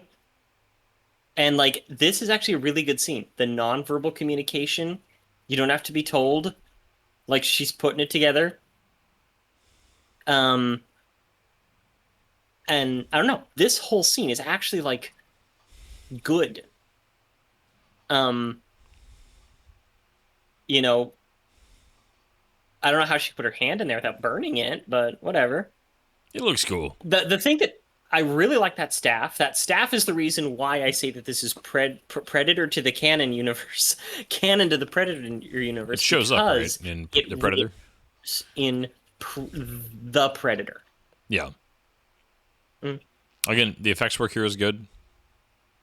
Very. You're right, though. Oh my gosh, very Velociraptor. Yeah. You know, the way they move it's very kind of hoppy. You know, it's just got that. Yeah. But again, I mean, for 2004, this really does look phenomenal. Yeah. But like, I was so confused. The whip quiver is just. Of like. Oh, it's on point. Great little lip quiver. But like them biting her and it's hitting the chains and everything. Like, this is smart for an alien movie. There's so many little things in here between the aliens and the predators that I'm like, oh, that's really good idea for an alien and or predator script. Why couldn't the rest of it be this good? Yeah, I want so okay. I've read conflicting things where Ridley Scott basically wants to pretend like this movie doesn't exist, and James Cameron actually likes it, and I've also heard that James Cameron hates it. Have you read James Cameron, I actually watched the interview. He actually said that he quite likes this movie. Okay. He likes what they tried to do. Yeah. He wishes it could have been better. Can you imagine? But Can you imagine this premise if Cameron had made it? oh, It would. I mean, for anybody I need to out change my there, shorts. yeah, but to say for everybody out there who likes to rag on Cameron because they don't like because Avatar is meh, and I will even admit that from a story point of view. But if Cameron had made this movie, it would have been amazing. I have no doubt. I have zero doubt. It would have been cast amazingly well, and you would have had those moments, and you would have had that that tension building pace. It would have been longer. This movie would have been like 2 hours and probably 20 or 40 minutes long, something like that. Right. But if it had been done right, that would have been fine. You know. I love that who was like a big black actress in the early 2000s? I mean, Jada had done Matrix, Yeah, Jada Pinkett Smith. and she was also in Collateral. That was a big movie back then. Yeah. Who was Lily in Star Trek: First Contact? Oh, well, that was yeah, she was good. I forget her name, but no, she was very good. Yeah, because that actress is amazing. Could you imagine her in this role? Yeah. Alfre Woodard. But yeah, I like this scene as well. So, do you think that this predator is genuinely unaware that he's got a gestating alien inside of him? No, it just showed him. He knows that this is just No. I'm talking about the predator inside of himself. That I don't know. But I also think, okay, here's my thing. I think that there is, I think that the predators have a technology for the safe removal of an alien egg, of an alien baby. So if he can get out, I think he wants to get through here. He's like, if I can get through here, I'm a full-blooded hunter. They'll get it out of me. I like this scene. This is good. Aw. And that's how you'd want to kill it, you know? I love the little head shake there. Like, Pests. This queen looks good. Like, I do like this queen model. Mm-hmm. They give her like a bigger fin. Yeah, but to her, like, she's got that she's got that like her not her profile, but like her silhouette. I do like it. I know a lot of people, you know, again, she does move kind of fast as far as like her physical size. I feel like she maybe a little bit too fast for the actual amount of like again the what do we call it, the cubed law or whatever. Square cube law. Yeah, maybe it would be a tiny bit fast, but I mean, it's definitely not egregious. Yeah. See, I like this. She's like looking like yeah. Oh, that's a bomb. Big bada boom. Bada big boom. There's their F-bomb. They get their one. Yeah, there's the F-bomb. Oh, gosh. So, like, really bad compositing in just that one scene for some reason. Like, what was that? Yeah. Like, that's fine. That's okay. But that one scene of them running down that hall. And the they're lighting moving was so off. They're also moving way too fast. Like, we've had it demonstrated multiple times. Oh, that's bad. The queen's up there. What do you call it? Those little things, like it's very convenient. Mm-hmm. Oh my gosh, this would hurt. Yeah. Like they couldn't use their F word there. They had to be like, oh, fucking big bomb. Like, no. That's when you use the F word. Hey, all the aliens are there. Jump on. But I also do like this whole thing where she gets to be useful to him now in the survival. Yeah. Really rough special effects there, but you know, whatever. Well, and the whole too, like her grip on that thing. There's no way she would have held on. It's The physics of this are like Looney Tunes. Oh yeah, because the explosion is not moving at any form of realistic rate. It's like slowing down, speeding up, slowing down, speeding up. Yeah. Like, it's so bad. Yeah. But I want to love it so much. I know it's bad, but now we have a glory shot of them like running away from fire. And now they both get like the throne, you know. Oh, yeah, it's just very Dutch-like. Oh yeah. Sigh. Oh man. Just get the. Oh man. Let's look at this. Let's look at this. I like it. It's everything's like falling apart. And... Run! Forest run! They got the just barely outrunning, you know, the yeah. And of course, you know, right where you fall and wouldn't have been able to keep going happens to be right where kind of, you know, the shattering of the earth stopped, right? And that all just convenient. Yeah. No. I do like that they don't skimp on the actual size of the hole. Oh, it'd be huge. It'd be massive. Yeah. I do. You know, I caught. I'm not sure. I can't remember if it was Cinema Sins or Caravan of Garbage, but one of them was like, "There's no way the Queen would have survived that." Like, no, they clearly established the Queen was already up here. They literally showed it to you.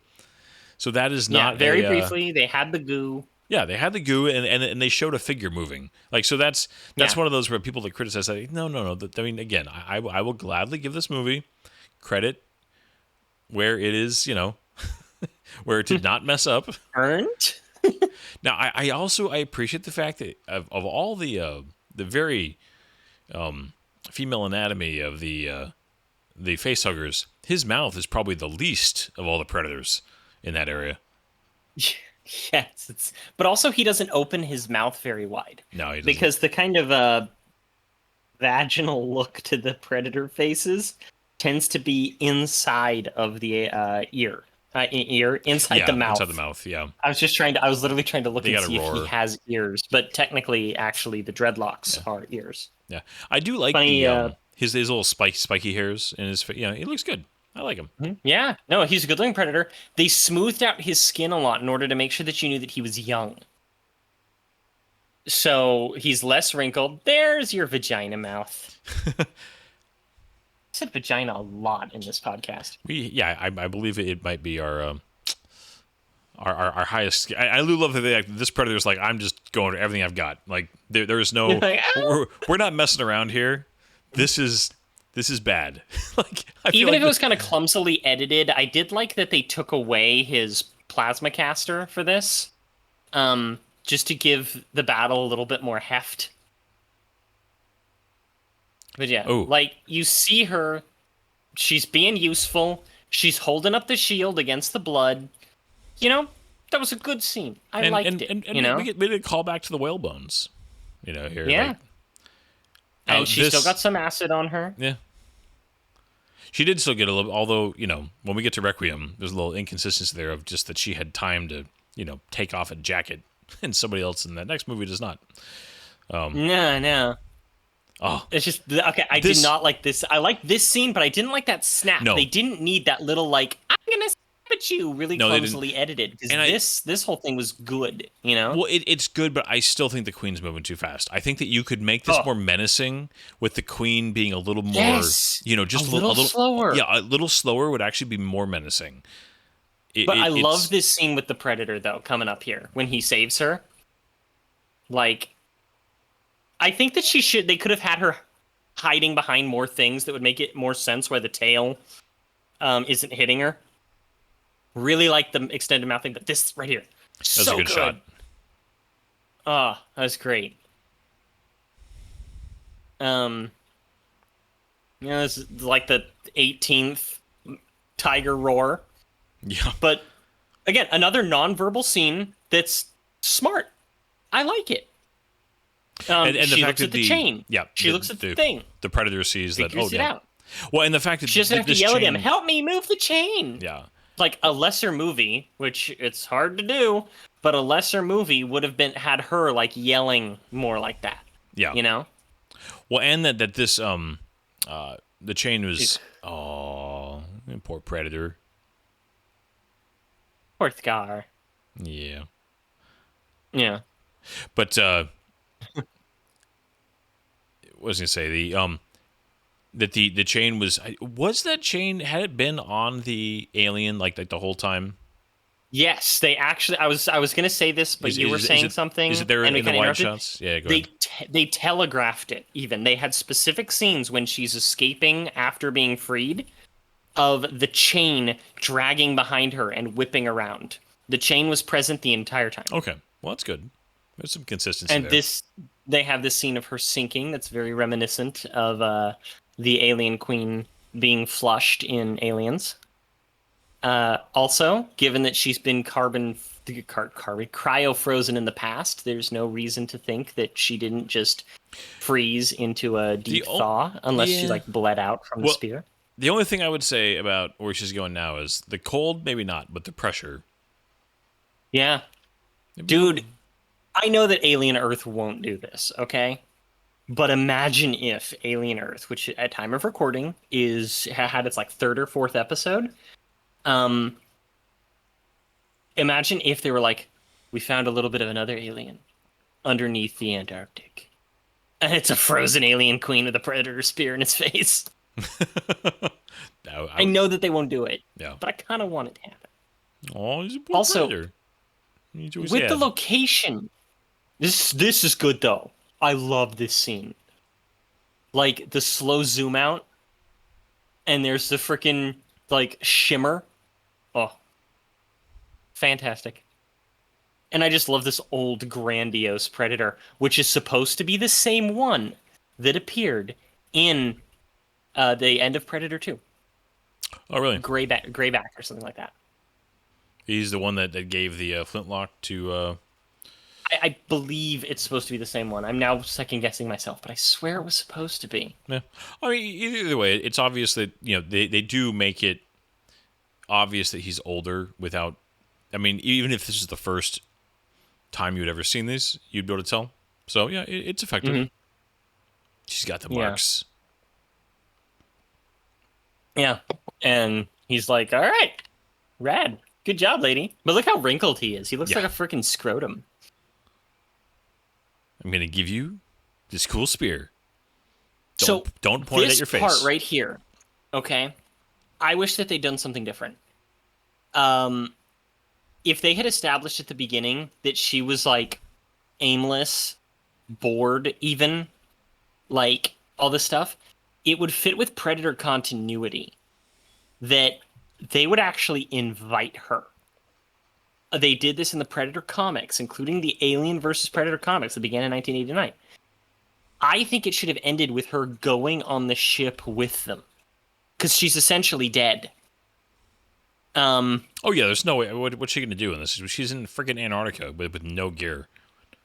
I mean, she could... It does show her going towards the trawlers that they arrived in. Yeah. So she could turn on the heat in there and send out an emergency beacon.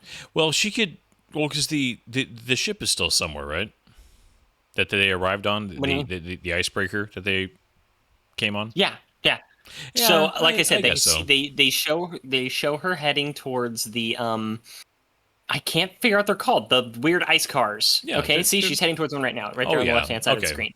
So that's going to be able to provide heat and almost certainly a radio. So she can chill in there, probably munch on some granola bars, have a little trauma cry. Ice cats. And then this was an interesting... Ice cat. This is an interesting tease. But I just... In retrospect, I don't like it. But I love the framing of the shot. It is a good shot. So... And I'm sure there's a comic book answer. Why does this alien take on traits from the host? The aliens are supposed to, in theory, because right around the time of like Alien 4, I think, Resurrections, they wanted a reason for the aliens to start being a little different. Okay? So they wanted specifically to be able to say that like the aliens gestate and they take on some of the what you call it, Traits? the characteristics of the species that they burst from. But the whole Ripley clone thing, that was a whole like genetic engineering situation, right? I haven't seen Resurrection in a long time, but I can't tell you exactly because Yeah. I've actually never seen it all the way through. I've seen it in pieces. But the only thing that really counters this, because this is actually backed up by frickin' Prometheus and Alien Covenant, but the only one that blatantly contradicts it is the single alien that emerges from a cow or a dog, depending on which version you're watching, in Alien 3. and it's just a regular alien. Yeah. Yeah. I mean, it's I mean, it's a little not- bit weirdly CGI, so maybe that's why. It's fine. I mean, and by no means is that the most, actually, the most egregious thing for me is the idea that these predators brought in a dead predator who was fighting aliens and they didn't freaking scan him, which has been demonstrated that they do it all the time to everything. That's like, I mean, that is one of those, just like, are these guys, what? Is this like Grandpa Predator? Just he wouldn't take a second to be like, let me make sure that you didn't become infected because you've been down with aliens this whole time. You're totally right. But it wouldn't be that bad, okay? Wouldn't have been that bad if the beginning of Alien vs. Predator Requiem was different. Because if they went into a sequel where they were like actually jazzed to have a chance to hunt a pred alien, okay? Like that's where they would sit there and be like, "Oh hell yeah, let's do this." But instead, it acts like it, like basically takes them all off guard, and it's like basically that movie opens with everybody on that ship. So all those predators die like almost immediately that we just saw. Grandpa Predator, Yeah, Grandpa Predator, all that. They're all dead, which just sucks. But anyway, one predator goes to been- hunt him. Anyways, sorry, I'm already jumping into like go ahead. This has been Alien vs. Predator, AVP. Brian, how would you fix this film? I would have James Cameron direct it. No, I mean, say that James Cameron fell down the stairs just about to direct this movie, and they were like, Brian Whitlock, you are now the writer, director, and producer of this film. Oh gosh, what are you gonna do? It's James Cameron's in a coma. Yeah, Ridley Scott is pregnant. I don't know. Of all the things to incapacitate him. Oh gosh. I don't know, man. See, you either in my mind have to okay. We when we've done this before, we try to be like, without radically changing the movie, without making a different movie, right? I actually and I'm going to go back to the idea that I floated earlier. I think that two things. I think you would have solved a lot of, for me, the story, the lore, the whole kind of setup of like this pyramid and how it works and the whole ritual. And you would have also had some interesting interactions between the human characters. If you had a group of, the expedition that Wayland sets up, led by, and I feel bad because she wasn't horrible by any means. I don't even remember her name, the main actress here. It's not like it's not like she did a bad job. But you need somebody very dynamic, somebody who can just grab the camera and your attention and just, somebody riveting, somebody charismatic. You need a you need a lead of that group, and then you need a lead of the other group. You need the cult, the people who like somehow believe that, like, you get somebody very charismatic, and you have that happen. The other thing you have happen is you don't just assume everybody's seen it, and so who cares about just showing everything right away. You spend the first half of the movie in more of a, like, pace it out better. Let the movie be a little bit longer, not absurdly long, but a little bit longer, and let the first one or two action sequences be more of a suspense, shadows, not quite, where there's real tension and people are getting picked off, and you're not even sure sometimes if is it the alien or is it the predator, and just that these guys are caught up in the middle of just this, have that, and then have it build to where you finally do show, okay, there's one alien that's kind of, I really do like the idea of the alien that gets marked and kind of he takes out a predator, but have that fight, that big climactic brawl where like we're down to just throwing fists and stuff. Have that be after some more effective, stalking, more horror level action scenes have happened, and then get to that scene versus kind of jumping to it pretty quickly. And I would have done that, and I would have had the fight with the Queen have be a little bit slower and a little bit like the one thing about the Ripley Queen scene at the end of Aliens.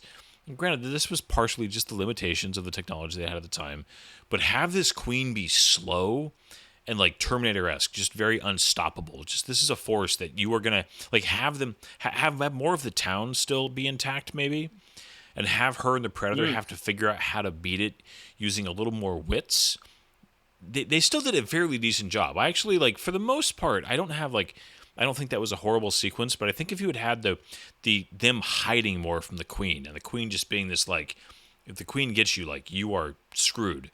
But have the Queen move with more mass and more weight, and have the two of them each having a moment or two of like, oh, I've got an idea. And again, the nonverbal communication is good, but just change the pacing, change the structure. I like the idea of a second group because it does explain the ritual a little better, and leave some mystery. I know I've said this several times now, but I really think that by just showing the aliens and showing the predators immediately in all their glory is a disservice to the historically very effective tones that have been set by both franchises up until this point. So, anyways, there's my rough draft. Yeah, I have actually a very similar thought process, starting with one, hire a better editor. Just that helps with the pacing issues. That helps with just kind of like the rough cuts that they had. A lot of the like choppy, weird kind of several places throughout that movie. The editing was just, well, spend the money on a more charismatic lead. Just somebody who has way more acting chops that's able to draw you in. Spend a little bit more time on your fodder characters so they don't just die off so quickly. I love your idea. I'd never even considered this. I think it's a great idea of including a cult of like people who are here to give their tribute to the Predators. They've known about them. Having one of them who like, they can be the one to yell, no, don't do that when they're taking the guns. They can be somebody who ends up like, they don't get sacrificed to the aliens because they fall through the moving pyramid. They're there. They explain the lore of the Predators and their hunting grounds to the characters instead of reading it on a random wall. You could even have them like trying to get in the way of stopping get in the way of the human characters and cause some problems and have a little bit more strife there. And thus a cheaper action sequence and intensity. It would remind me. I was gonna say, you wouldn't even need more human characters in total, at least not by very much. You could have had two smaller groups and just really had some interesting characters. Yeah, because you'd be able to play it off. It's not like they would just show up and they're just like, oh, hey, we're the cult of the Predators. You'd be able to be like, they show up and there's this other group there, and this other group is like, or maybe even it's the security team or something like that, and they're already intertwined inside of the actual thing, and they're the reason why this entire thing is going on. And they're able to be like, once it's revealed that what's going on, they're like, oh, these people are here on purpose. They're a cult. They're doing this thing because they believe it. They're servants of these ancient gods. And I would essentially almost like eliminate the little archaeologist guy entirely. His character is just kind of like, I would introduce a different one. Maybe even actually keep the whole head of security, so that way he seems like a legitimate threat or like a legitimate protection almost. I would just kind of move around the character roles. And then I would have her leave with the Predators at the end. I think that's a better ending. Yeah. I would have her using the Predator tools a little bit more. They have the one scene of her going up to the Queen, but then she just loses them. And I like the idea of her doing a little bit more there, you know? I also think Um, showing human characters that are a little more capable and get a win or two in before they get taken out is just it's a tried and true but effective way of kind of building some tension. So having some security imagine, guys, you know what I mean, that are, or at least one imagine if guy. you had a moment where some security guys like kill an alien, they like shoot an alien as a predator is fighting it, and the predator gets pissed off that they stole his kill Mm. and just like kills them as like, you little bugs, get out of my way while I'm doing my thing. Um, I know this I like the plot. That's going to be controversial for some people. I like the plot. I don't I think mind that it the needs to be refined. Yeah, I don't mind the skeleton in this movie at all. And I know I said this at the beginning. I don't begrudge anybody, and you included. I mean, that enjoys this. There's nothing, and this has been said by many people in different ways. I don't want any movie to be bad. And I don't want anybody to not enjoy movies. And so if you're like, yeah, and there's definitely moments in this where you're like, it's just fun, but it's the comparison to how good other films in these franchises have been that it's like you could have done better. And I feel like this really was an instance where studio heads just went the kind of the cheaper, fast way when you could have and this is, I'm sorry because I think that you weren't quite done, but I have this thought. It's the idea that there's not, like, treat your IPs like they're valuable. And you could turn this into a conversation with many, many, many IPs, right? But like when you make an IP, when you have an IP, when you have Aliens, Predators, Star Wars, DC, I mean, you could fill in the blank, and it starts with something that is special, that gets people's attention, and especially when you get a Terminator. Oh my God, Terminator!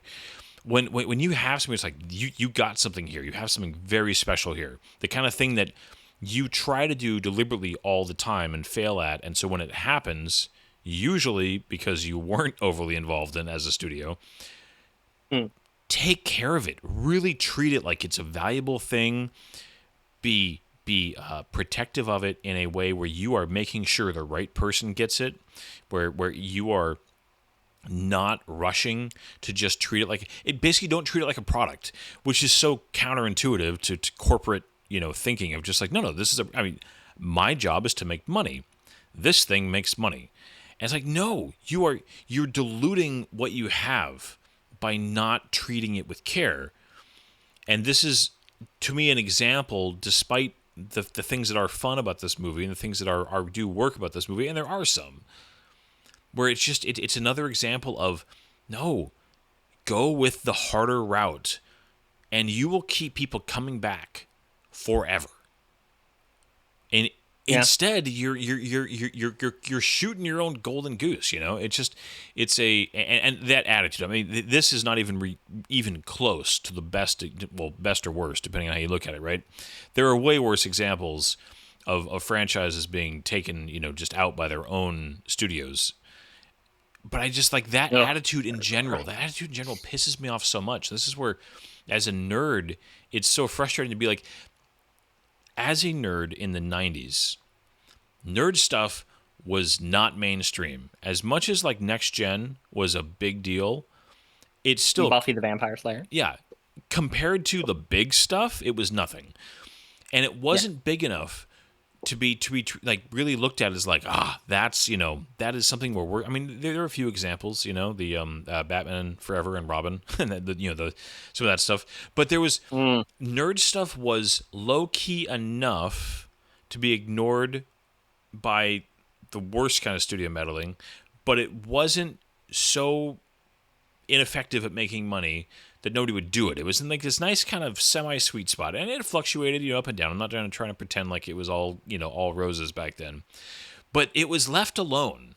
And as it got more popular, and as nerd culture grew, and as genre stuff took off, and studios started going like, oh, we can make some real money off this. It's created, on one hand, you have the best of the MCU, where you have $200-300 million put into Endgame, and it's amazing. But you also have other stuff where it's like, just you've ruined this because you just want the paycheck, and it's frustrating as a nerd who loves so much of this stuff to just, anyways. You know what I'm saying, and I know I'm just kind of repeating myself. I do know what you're saying, because the biggest one that comes to my mind is Justice League. Yeah. Because they were literally like, "Oh, your daughter died. Okay. Sorry, Zack Snyder. We really need this to come out on time so we can get our bonuses. So, bummer. We're going to Joss Whedon instead. Hope you're okay with that." Well, and that's where the corporate culture of what matters is this next quarterly report. And it's like, no, do you understand that taking a loss by waiting to ultimately have this thing stay amazing, and the next movie after it, if you protect this thing long term, you are going to make so much more money than if you just take the hit now. But they just don't think like that. One of the things that we don't think about, okay? These franchises take, 10, 15 years at a time to really gestate and build up? Well, the corporate turnover is significant. You rarely have people sitting there for a super long period of time. Yeah. They want their money now, you know? Yeah, I mean, isn't it crazy rare that Kevin Feige has stayed as involved in Marvel as long as he has? I mean, that's crazy rare. Yeah, that is very rare. Yeah, and it's, I mean, and this is an old problem, and it exists across all genres, but this is the one that we care about the most. So, anyways, this is a film that I'm happy to watch it. I enjoy it. This is a film, yes. Yeah, this is. I don't hate this movie. I will gladly make fun of it, but there's enough here that I'll also enjoy it. Like, people who act like this is some atrocious monstrosity, it's like, no, it's not. People act like this is a masterpiece. I'm like, I don't think it is. I think you might be, looking at this thing. There's some issues. This is not a hidden gem. This is like a hidden rhinestone. Yeah, but I enjoyed it. I was happy to watch it with you. I mean, there's movies we've watched that I know I'll never watch again. This isn't one of those. I'm sure at some point I'll watch this again. I had fun, when I was going through Aliens and Predator stuff with my kids as they were into high school.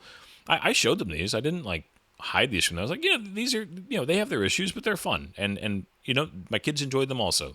They recognized that they weren't at the same quality level as the previous stuff, but they also enjoyed them. And I think that's perfectly fine. The biggest issue, like we've been talking about for the last 10 minutes here or whatever, is that this premise could have been way better. Mm-hmm. So much better. Yeah. So, but with that, we will return next week with the sequel, which is interesting because there are parts of it that I actually think, in theory, are way better, but there's so much of it that's so bad.